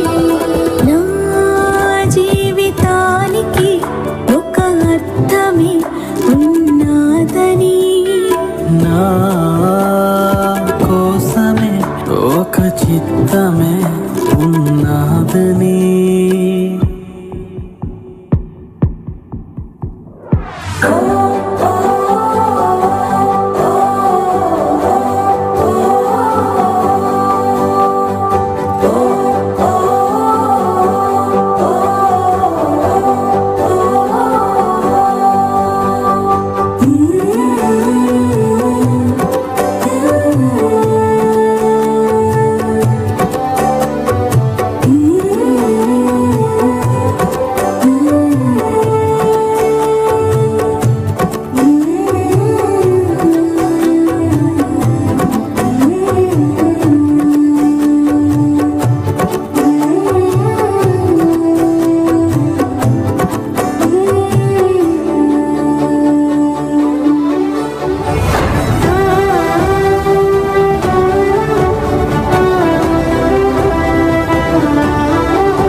క్రీస్తు సంఘమును ప్రేమించినంతగా భర్త భార్యను ప్రేమించవలెను.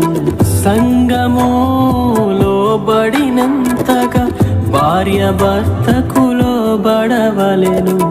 క్రీస్తు సంఘమును ప్రేమించినంతగా భర్త భార్యను ప్రేమించవలెను. సంఘము లోబడినంతగా భార్య భర్తకు లోబడవలెను. దేవా నీ ప్రేమకు ప్రతిరూపమే వివాహమై, దేవా నీ ప్రేమకు ప్రతిరూపమే వివాహమై.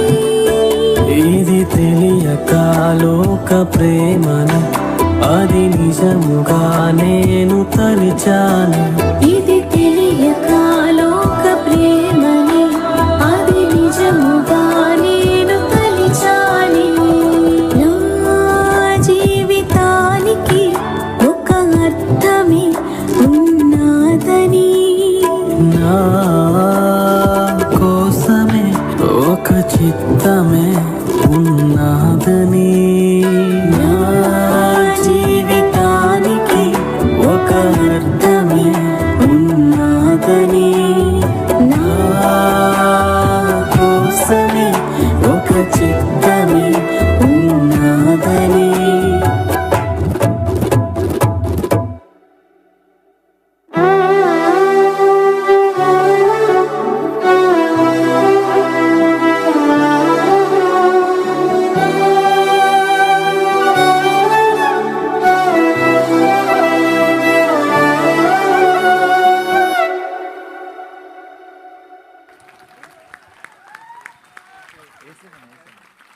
ఇంకొకసారి చూస్తారా? వెరీ గుడ్, ఇంకొకసారి వేద్దాం.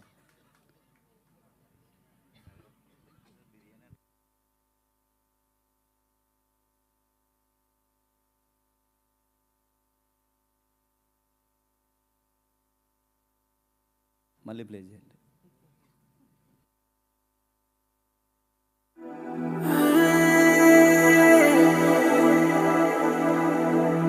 Oh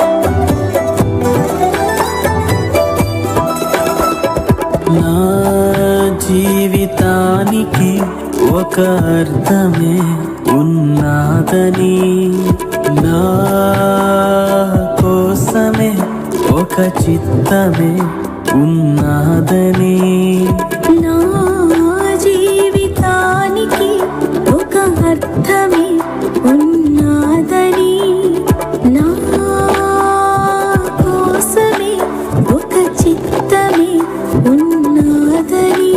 దేవాని ప్రేమకు ప్రతిరూపమే వివాహమై, దేవాని ప్రేమకు ప్రతిరూపమే వివాహమై. ఇది తెలియక లోక ప్రేమని అది నిజముగా నేను తలిచాను. ఇది తెలియక లోక ప్రేమని అది నిజముగా నేను తలిచాని. నా జీవితానికి ఒక అర్థమే ఉన్నదని, నా కోసమే ఒక చిత్తమే ఉన్నదని.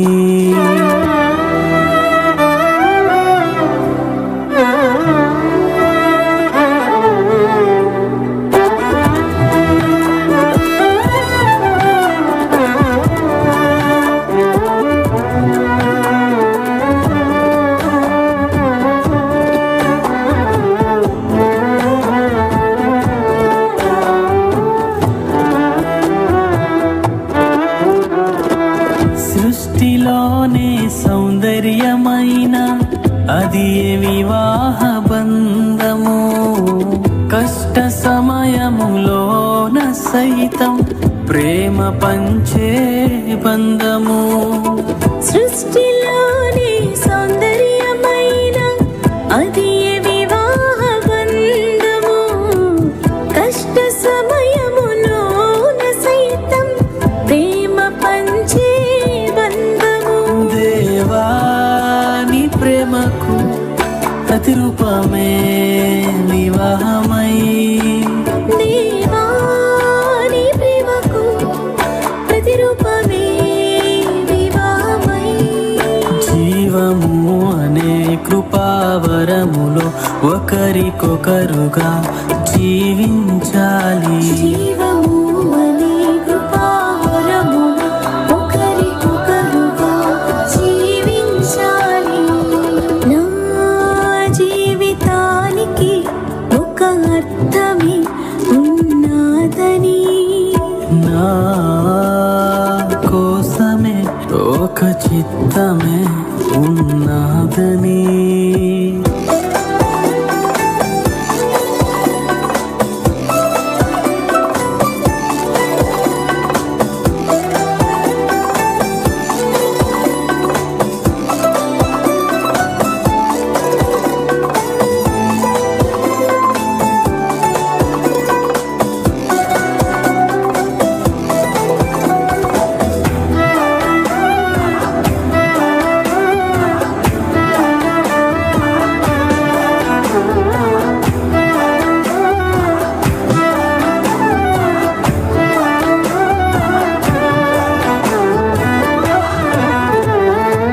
పానుపే పవిత్రమైన నిష్కలంకమైనది, చారులకును వ్యభిచారులకును తీర్పు తీర్చేవాడవు. పానుపే పవిత్రమైన నిష్కళంకమైనది, జారులకును వ్యభిచారులకును తీర్పు తీర్చేవాడవు. దేవాని ప్రేమకు ప్రతిరూపమే వివాహమై, దేవాని ప్రేమకు ప్రతిరూపమే వివాహమై. అది కలంకము ముడతలైనను మరి ఏదియు లేని ప్రేమ ఇది. అది కళంకము ముడతలైనను మరి ఏదియు లేని ప్రేమ ఇది. నా జీవితానికి ఒక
లోబడినంతగా భర్త భార్యను ప్రేమించవలెను.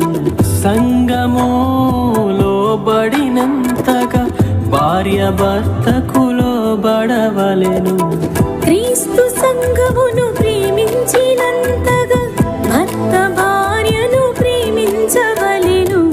సంఘము లోబడినంతగా భార్య భర్తకు లోబడవలెను. దేవా నీ ప్రేమకు ప్రతిరూపమే వివాహమై, దేవా నీ ప్రేమకు ప్రతిరూపమే వివాహమై.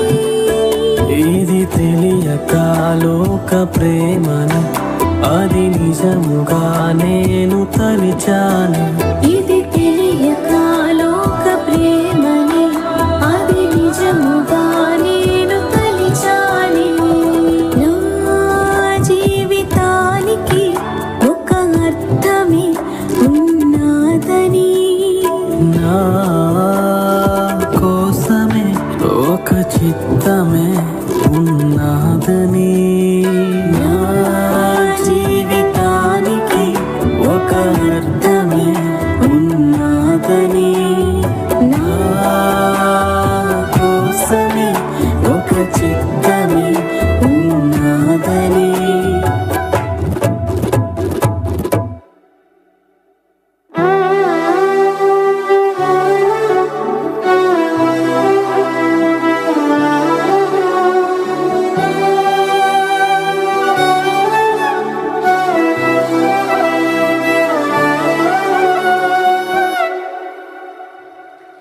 ఈ వర్క్ చేసిన వాళ్ళందరికీ ఒకసారి గట్టిగా సప్పట్లు కొట్టండి.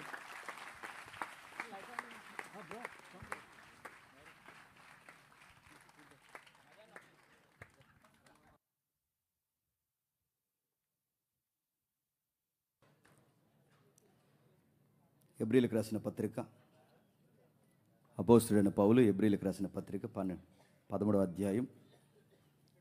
అపోస్తలుడైన పౌలు హెబ్రీయులకు రాసిన పత్రిక 13వ అధ్యాయం 4వ వచనం నుండి. వివాహము అన్ని విషయంలో ఘనమైనది, పానుపు నిష్కల్మషమైనదిగాను ఉండవలెను. వేశ్యశాంగులకును వ్యభిచారులకును దేవుడు తీర్పు తీర్చెను. ఆగుదాం. ఇప్పటివరకు మనం చూసాం కదండి, భార్య భర్తల జీవితం అనే ఆ యొక్క పోరాటంలో లేదా ఆ నడిచే నడకలో వారి యొక్క అంత సౌందర్యంగా బతకాలి. ఒకవేళ బతకకపోతే దేవుడు అన్నాడు జడ్జిమెంట్ చేస్తాడట, తీర్పు తీర్చాడు. దేవుడు అంటున్నాడు వివాహం అన్ని విషయంలో ఘనమైనది. అన్ని విషయంలో ఘనమైనది అంటే నీ లైఫ్లో ఇంపార్టెంట్ విషయం ఏదన్నా ఉంది అంటే మ్యారేజ్. అలా కాదని యవనస్తులు మీరు బాగా వినండి, అలా కాదని అన్ని విషయంలో ఘనమైనది వివాహము, అన్ని విషయంలో ఘనమైనది, పాన్పు నిష్కల్మషమైనది. ఈ పదవి నేను తెగించి అంటున్నాను, ఏమనుకోకండి. నీ సెక్సువల్ లైఫ్ మ్యారిటల్ లైఫ్లో ఉండాలి, గుర్తుపెట్టుకో.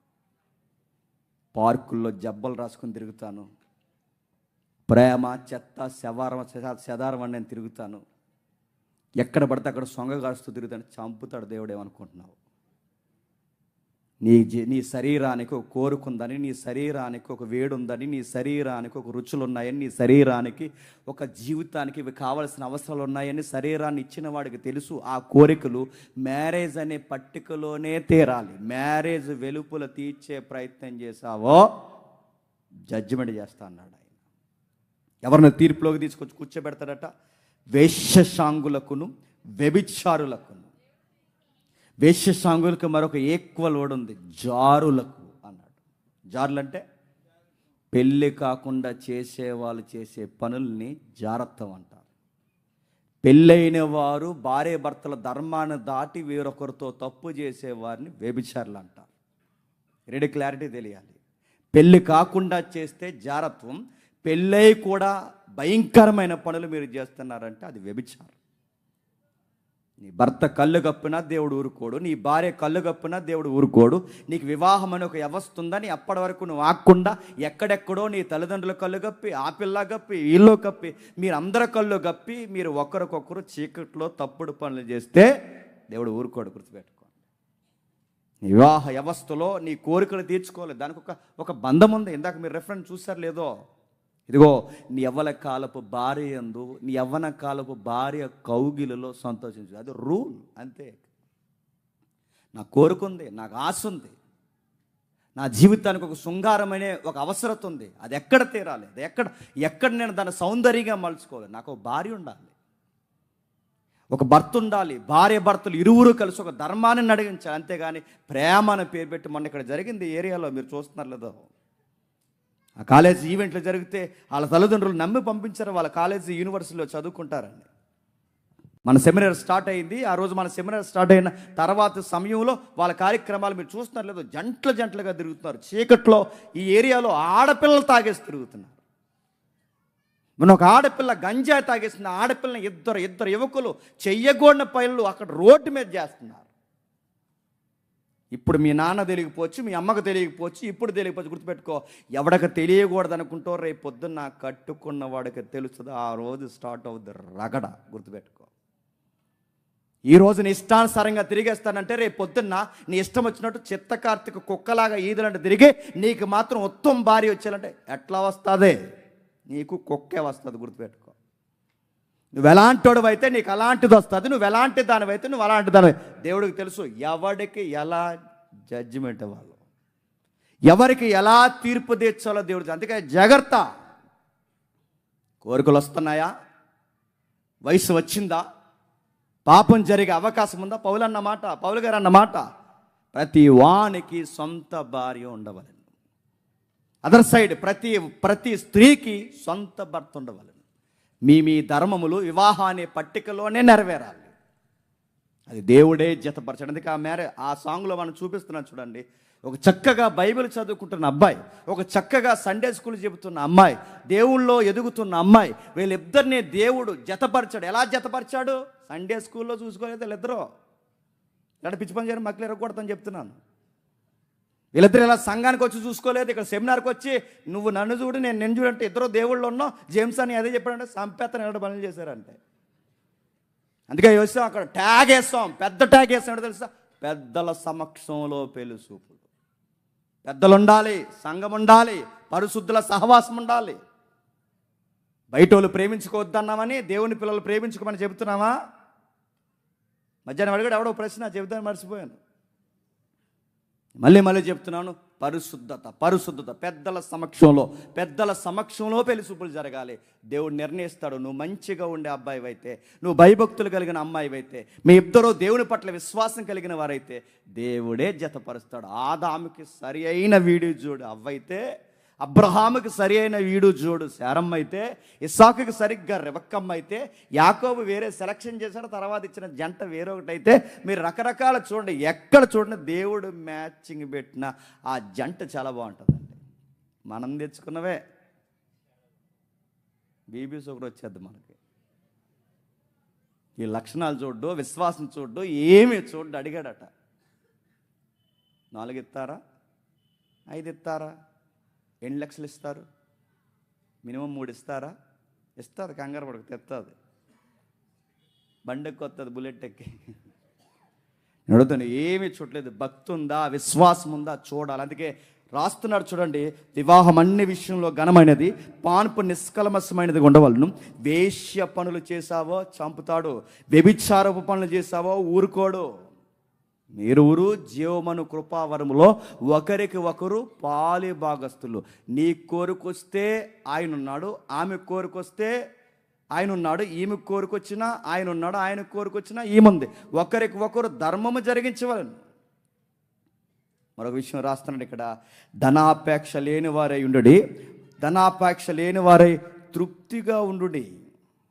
ఎందుకు ఈ మాట చెప్పాడు? సడన్గా మ్యారేజ్ కోసం చెప్పి వెంటనే మనీ కోసం ఎందుకు చెప్తున్నాడు? సగం కాపురాలు ఎక్కడ పాడైపోతున్నాయి చెప్పినా? మనీ విషయంలోనే పాడైపోతున్నాయి.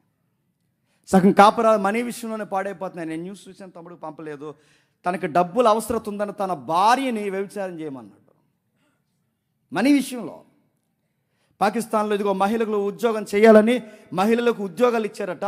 అనేక మంది మహిళలకు ఉద్యోగాలు ఇస్తే గృహ పరిపాలన జరిగించాల్సిన కొంతమంది బయట ఉద్యోగాలు చేయడానికి వెళ్తే, ఇదిగో పాకిస్తాన్లో జరిగిన న్యూస్ చెప్తున్నాను, గృహ పరిపాలన జరిగించాల్సిన ఈ పిల్లలు బయటికి వెళ్ళి ఉద్యోగాలు చేస్తే ఉద్యోగాలు చేసి అక్కడితో ఆగిపోలేదు, అక్రమ సంబంధాలు పాకిస్తాన్లో ఎక్కువైపోయాట. దాని వలన విడాకుల రేటు పర్సంటేజ్ పెరిగిపోయిందంట.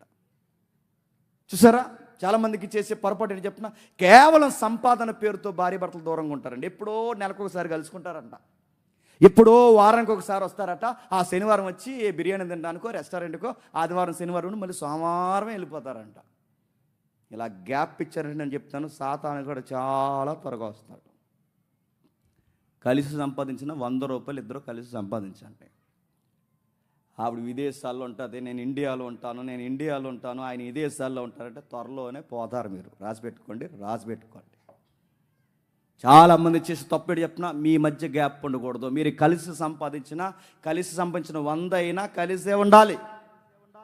నెలకు 1,00,000 సంపాదిస్తున్న ఎవరికి కావాలి 1,00,000? కాపురం కుదిరలేనప్పుడు కోట్ల రూపాయలు సంపాదించి 24 అవర్స్ ఉద్యోగాలు చేస్తూ ఓవర్ నైట్ డ్యూటీలు చేస్తూ సంపాదించి భర్త ఒకవైపు కష్టపడుతుంటే ఆ భర్త లేని సమయాన్ని వేరొకడికి ఇచ్చి కాపురాలు పాడు చేసుకున్న బుద్ధి లేని గాడిదలు లేరు. తన బాగుండాలి, తన పిల్లలు బాగుండాలని తన ఆలోచించి తన కొరకు కూడబడుతుంటే ఇంటికాడుండి కునుకుతూ భయంకరమైన నీచమైన పనులు చేసే స్త్రీలు లేరు. ఎక్కడో కువైట్కి పోయి ఆడదని కూడా చూడకుండా ఎక్కడో కువైట్కి పోయి అక్కడ కష్టపడి తన భర్త బాగుండాలి, తన బిడ్డలు బాగుండాలని ఆమె అక్కడ గొడ్డ సాకరీ చేస్తుంటే ఈడు ఎక్కడుండి ఈ ఈదుల్లో తిరిగి పనికి మాలినోడు ఇంకొక దాంతో సంబంధం పెట్టుకుంటాడు. ఎందుకు ఇలా జరిగింది? మీరు డబ్బులు తర్వాతన్నా సంపాదించండి, కానీ నీ కాపురాలు పోయిన తర్వాత డబ్బు సంపాదిస్తే ఎవడకు కావాలి? అందుకే ధనాపేక్ష లేని వారై ఉన్న దానితో తృప్తిగా ఉండండి, దూరంగా ఉండకండి. ఏం సంబంధం వచ్చింది నీకంటే వీడు చెప్పాడట, ఎన్ఆర్ఐ సంబంధం వచ్చిందంట. ఆగు, తెలుస్తుంది.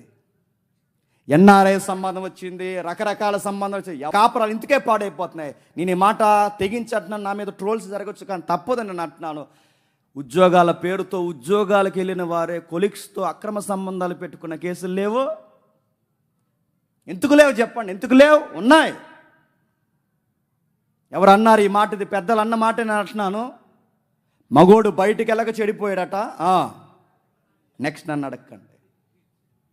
మగోడు బయటికి వెళ్ళి బయటికి వెళ్ళక ఇంట్లో ఉంటే చెడిపోతాడట. జాగ్రత్త. దేవుడు ఎందుకు చెప్తున్నాడు? పెద్దలు ఎందుకు చెప్తున్నారు? అనుభవాలతో చెప్పారు పెద్దలు ఇవన్నీ. దేవుడు భక్తుల అనుభవాల్లోంచి మాటలు రాయించాడు. ధనాపేక్ష లేని వారై తృప్తి కలిగి ఉండు. డబ్బు జాగ్రత్త, డబ్బు విషయంలో జాగ్రత్త, పాన్పు విషయంలో జాగ్రత్త. టైం ఇవ్వండి, ఒకరికొకరు టైం ఇవ్వండి. ఎప్పుడో ఉన్నామండి, ఎప్పుడో ఇంకా అలా ఉన్నామండి, ఇప్పుడు లేవండి పెళ్ళైన కొత్తలు అంటే జాగ్రత్త. 60 ఏళ్ళ జీవితం వచ్చిన భార్య భర్తల మధ్య ఆ బంధం అలా ఉండాలి. ఇంకొక వార్త చూశాను, నాకు సత్యాన్ని పంపించాడు. ఇవన్నీ మరి ఎక్కడ సంపాదించాడో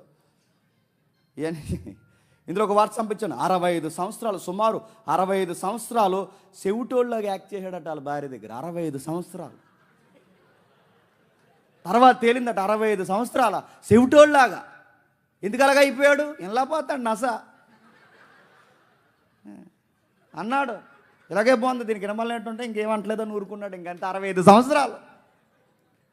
65 సంవత్సరాల వయసు ఎత్తేంత వరకు, 65 సంవత్సరాల వయసు ఎత్తేంత వరకు, మరి 40 సంవత్సరాలు ఉందో 30 సంవత్సరాలు ఉందో వాళ్ళ కాపురం.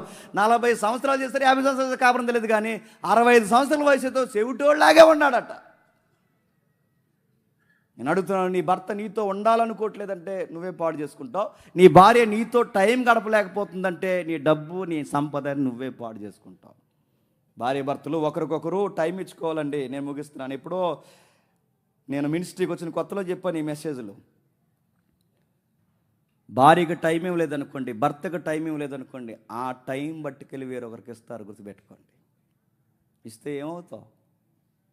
నీతో టైం గడపాలనుకుంటారు, నీతో కలిసి ఐస్ క్రీమ్ తినాలనుకుంటారు, నీతో కలిసి సరదాగా బయటకు వెళ్ళాలనుకుంటారు, నీతో కలిసి 4 ముచ్చట్లు పెట్టాలి, నీతో సరదాగా నవ్వుతూ ఉండాలనుకుంటారు, వండిన కూర కలిసి తినాలనుకుంటారు.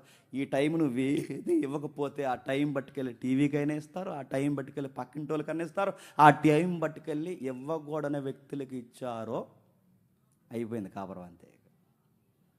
ఇస్తావు, నువ్వు వెళ్ళి ఏం చేస్తావు, తనకు టైం ఇవ్వు. ఏం చేస్తుంది? టైం పాస్కి సీరియల్ చూస్తుంది. టైం పాస్ సీరియల్ చూస్తే సీరియల్ ఏం నేర్పిస్తారు?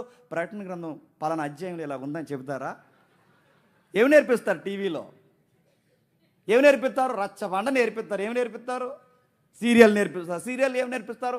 అత్తకి ఎలా కౌంటర్ వేయాలి, భర్తకి ఎలా నైస్గా అబద్ధాలు చెప్పాలి, ఎలాగ విలన్లా యాక్ట్ చేయాలి, అది నేర్పిస్తారు టీవీల్లో. అవన్నీ నేర్చుకుంటుంది నీ భార్య.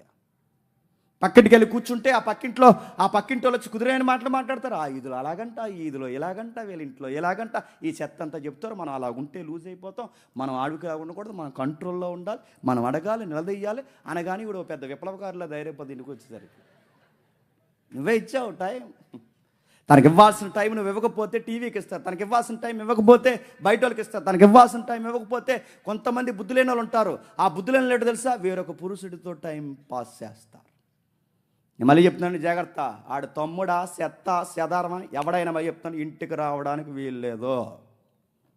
జాగ్రత్త. నీ టైం నీదే, నీ సమయం నీదే. ఎవడో గొట్టంగాడు వస్తున్నాడు, చంపేస్తాడు, తిప్పుతాడు, దేవుడు చంపుతాడు. మీ ధర్మాలు కేటాయించండి, మీ ధర్మాలు పాటించండి, మీ విలువలు కేటాయించండి అంతే. మీ శ్వాస ఎదుటోళ్ళకు కూడా తగలడానికి వీల్లేదు, వాళ్ళ శ్వాస నీకు కూడా తగలడానికి వీల్లేదు. మీ ఒకరి శ్వాస ఒకరికి మాత్రమే అంకుతాం. మీ శరీరం మీద ఆయనకి హక్కు ఉంది, ఆమె శరీరం మీద ఈయనకి హక్కు ఉంది, ఈయన శరీరం మీద ఆమెకు హక్కు ఉంది. ఆ హక్కులను భగ్నం చేస్తే చట్ట ప్రకారమే కాదు నేరం, చెప్పండి, దైవికమైన చట్ట ప్రకారం కూడా నేరమే. ఎందుకంటున్నాడు, ధనాపేక్ష లేని వారే కలిగిన వారే తృప్తి పొంది ఉండుడి, నిన్ను ఏమాత్రం విడువను, నిన్ను ఎడబాయను అని ఆయన చెప్పుచున్నాడు. ఎప్పుడు విడవడు, ఎప్పుడు వదలడు, ఎప్పుడు దేవుడు తోడుంటాడు. దేవుడు మాట్లాడుతున్నాడు చూడండి. వివాహాన్ని ఘనముగా ఇచ్చితే, పానుపుని నిష్కల్మషంగా మార్చుకుంటే, ధనాపేక్షకు దూరంగా ఉంటే, ఉన్న దానితో తృప్తిగా బతికితే, దేవుడైన నేను నిన్నెప్పటికీ మీ దంపతుల్ని వదలను, ఎడబాయను. ఇది కదా మనకు కావాల్సిన బ్లెస్సింగ్. మిమ్మల్ని వదలను, ఎడబాయను, ఎల్లప్పుడూ నేను ఇది ఉంటాను. ఇదిగో ప్రభువే నాకు సహాయకుడు, నేను భయపడను. నరమాత్రులు నాకేం చేయగలరు? మా అత్త ఏం చేయగలదు, మా మామ ఏం చేయగలడు, లేదా మా అత్త ఏం చేయగలడు, మా మాంగారు ఏం చేయగలడు? ఎవరు మమ్మల్ని ఏం చేయలేదు, ఎందుకంటే మాకు దేవుడే తోడై ఉన్నాడు. మనం ఈ విలువలు పాటిస్తే దేవుడు మనకు సహాయకుడుగా ఉంటాడు. ఈ విలువలు పాటిస్తే దేవుడు అంటున్నాడు, ఎల్లప్పుడూ మీకు సహాయకుడుగా ఉంటాడు. ఇదిగో మంచి ధైర్యముతో చెప్పగలవారమై ఉన్నాం. ఎప్పుడు ధనాపేక్ష కోసం వేయడం, వేశ్య పనులే, వ్యభిచారం పనులే, వివాహాన్ని ఘనమగించాం, పానుపు నిష్కల్మషంగా మార్చుకున్నాం. అందుకే దేవుడు మాకు తోడై ఉన్నాడు అంటున్నాడు ఇక్కడ. ఈ కాపురంలో, మీ కాపురాల్లో దేవుడు తోడుండాలంటే మళ్ళీ చెప్తున్నాను, నీ జీవితంలో అత్యధికమైన విలువైన వ్యక్తి ఎవరైనా ఉన్నారంటే నీ భర్త. నీ జీవితంలో అత్యధికమైన విలువైన వ్యక్తి ఎవరు ఉన్నారంటే నీ భార్య. మీరు ఒకరి ధర్మములు ఒకరు నడిపించాలి. ముగించేద్దాం. ఎఫెసీ పత్రిక తీయండి. ఎఫెసీలకు రాసిన పత్రిక 5:32 ఎఫెసీలకు రాసిన పత్రిక 5:32 ఈ మర్మము గొప్పది, అయితే క్రీస్తును గూర్చియు సంఘమును గూర్చియు మెట్టికి మీలో ప్రతి పురుషుడు తన వలె తన భార్యను ప్రేమించవలను. ఏం చెప్తున్నాడండి? ఒక ఇంట్లో ఉన్న ఒక పురుషుడు చూస్తే ఎవరు గుర్తు రావాలంట బయట వాళ్ళకి? క్రీస్తు. ఒక సంసారం చేస్తున్న ఒక క్రైస్తవ స్త్రీని చూస్తే ఎవరు గుర్తు రావాలంట బయట వాళ్ళకి? సంఘము. నేను ముగించేస్తున్నాను. అంటే ఒక ఫ్యామిలీ అనేది, ఒక రచయిత ఏమన్నాడు తెలుసా? ఒక ఫ్యామిలీ అనేది, ఆ ఫ్యామిలీ అనేది ఒక చిన్న సైజు చర్చ్ అది. అంటే ఒక ఫ్యామిలీ అనేది ఒక మినీ చర్చ్, అంటే ఒక చిన్నపాటి సంఘం. ఫ్యామిలీ అంటే ఒక చిన్నపాటి సంఘంలో ఉండాలంటే ఇందులో ఉన్న పురుషుని చూస్తే ఎవరంటే ఇతనంటే అచ్చు క్రీస్తుని పోలి ప్రేమిస్తున్నట్టు అనిపించాలి. ఒక భార్యను చూస్తే సంఘం లోబడుతున్నట్టుగా అనిపించాలి. అందుకే ఈ లోబడ్డం అంటే ఏంటో తెలియాలంటే, ఈ ప్రేమించడం అంటే ఏంటో తెలియాలంటే, ఇలా అర్థం చేసుకోవడం అంటే ఏంటో తెలియాలంటే, ఒకరికొకరు ప్రాణం ఎలా పెట్టుకోవాలో తెలియాలంటే ఖచ్చితంగా గాస్పల్ యొక్క డెప్త్ నీకు తెలియాలి, సువార్త లోతు నీకు తెలియాలి, బైబిల్ బాగా చదవాలి. ఇది చదివినప్పుడు అప్పుడు అర్థమవుద్ది, నా జీవితానికి చెప్పండి ఒక అర్థమే ఉన్నదని. నా జీవితానికి ఒక అర్థం ఉండడమే కాదు, ఒక పైన ఆయనకు ఒక చిత్తం ఉంది. అప్పుడు నా జీవితానికి ఒక పరమార్థం ఉందని ఈ బైబిల్ చదివితేనే అర్థమవుద్ది. పెళ్లి చేసింది ఆయనే, నిర్ణయించింది ఆయనే, పిల్లల్నిచ్చింది ఆయనే, నా కాపురాన్ని కాపాడుతున్నది ఆయనే, నా మధ్య అరమరికలు ఉంటే నన్ను ఎల్లప్పుడూ చూసేది ఆయనే. ఎప్పుడైతే ఆయన వైపుకి నేను చూస్తానో ఎల్లప్పుడూ దేవుడు నాకు తోడై ఉంటాడు. ఒక పురుషుని చూస్తే స్త్రీ, ఒక పురుషుని చూస్తే క్రీస్తుని కనపరిచేలా ఉండాలి, ఒక స్త్రీని చూస్తే సంఘమును కనపరిచేలా ఉండాలి. క్రైస్తవ కాపురాలు ఎలానే ఉండాలి. బయట వాళ్ళు ఎలా ఉంటారో నాకు తెలియదు కానండి, ఇక్కడికి వచ్చిన క్రైస్తవ కుటుంబాలైన మీ అందరికీ నేను చెప్తున్నాను, మనం ఇలాగే ఉండాలి. మిమ్మల్ని ఎందుకు నేను దగ్గర కూర్చోమని తెలుసా?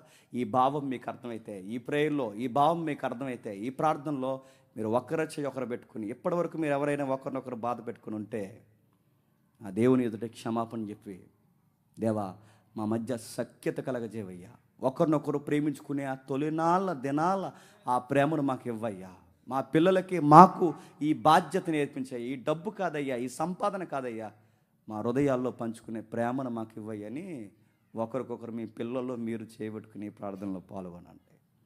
దేవుడు మిమ్మల్ని దీవిస్తాడు. ఎందుకంటే మిమ్మల్ని విడవడు, ఎడబాయుడు.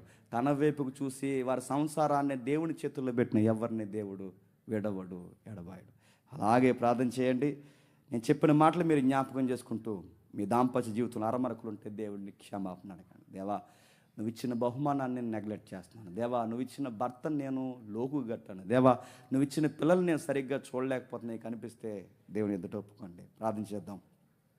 ప్రేమగల తండ్రి, కృపగల దేవ, ఎన్నో విలువైన సంగతులు తండ్రి మీరు అందించారు. భార్య ఎలా ఉండాలో, భర్త ఎలా ఉండాలో, వారితో సంసార ధర్మాలు ఎలా నడిపించాలో, పానుపు ఎంత నిష్కల్మషంగా ఉండాలో, ధనం విషయంలో తండ్రి భార్య భర్తలు ఇరువురు తండ్రి దూరం కాకుండా ఎలా కలిసి జీవించాలో, ఉన్నదానితో ఎలా తృప్తి కలిగి ఉండాలో తండ్రి అనేక విషయాలు మీరు నేర్పించారు. అందరిని బట్టి మీకు స్తుతులు దేవా. యవనస్తులు ముఖ్యంగా పెళ్లికి ముందు ఎలాంటి తండ్రి స్వనిర్ణయాలు, పెళ్లికి ముందు ఎలాంటి తండ్రి లౌకికమైన పాపాల్లోకి పోక విలువైన ఆ పానుపును తండ్రి నిష్కల్మషంగా మార్చక, దేవుడు నాకు ఒక భార్యని ఇస్తాడు, దేవుడు నాకు ఒక భర్తనిస్తాడు, నాకు ఒక కుటుంబం ఉంది, రాబోతున్న ఒక జీవితం ఉంది, ఆ కుటుంబంలో దేవుని చిత్తమంటూ ఒకటి ఉంది, దాని కొరకు నా జీవితాన్ని పవిత్రంగా కాపాడుకోవాలన్న ఒక బాధ్యత యవనస్తులకు ఇవ్వండి తండ్రి. తండ్రి సంసారంలో ఉన్నంత సౌందర్యం, సంసారంలో ఉన్నంత అందం, సంసారంలో ఉన్నంత స్వచ్ఛమైన ప్రేమ, సంసారంలో ఉన్నంత తండ్రి విలువైన త్యాగం ఏ పార్కుల్లోనూ, ఏ బీచ్ల్లోనూ తండ్రి, ఏ రోడ్ల మీద దొరకదు తండ్రి. తండ్రి వివాహానికి ముందు ఎక్కడా స్వచ్ఛమైన ప్రేమ దొరకదు.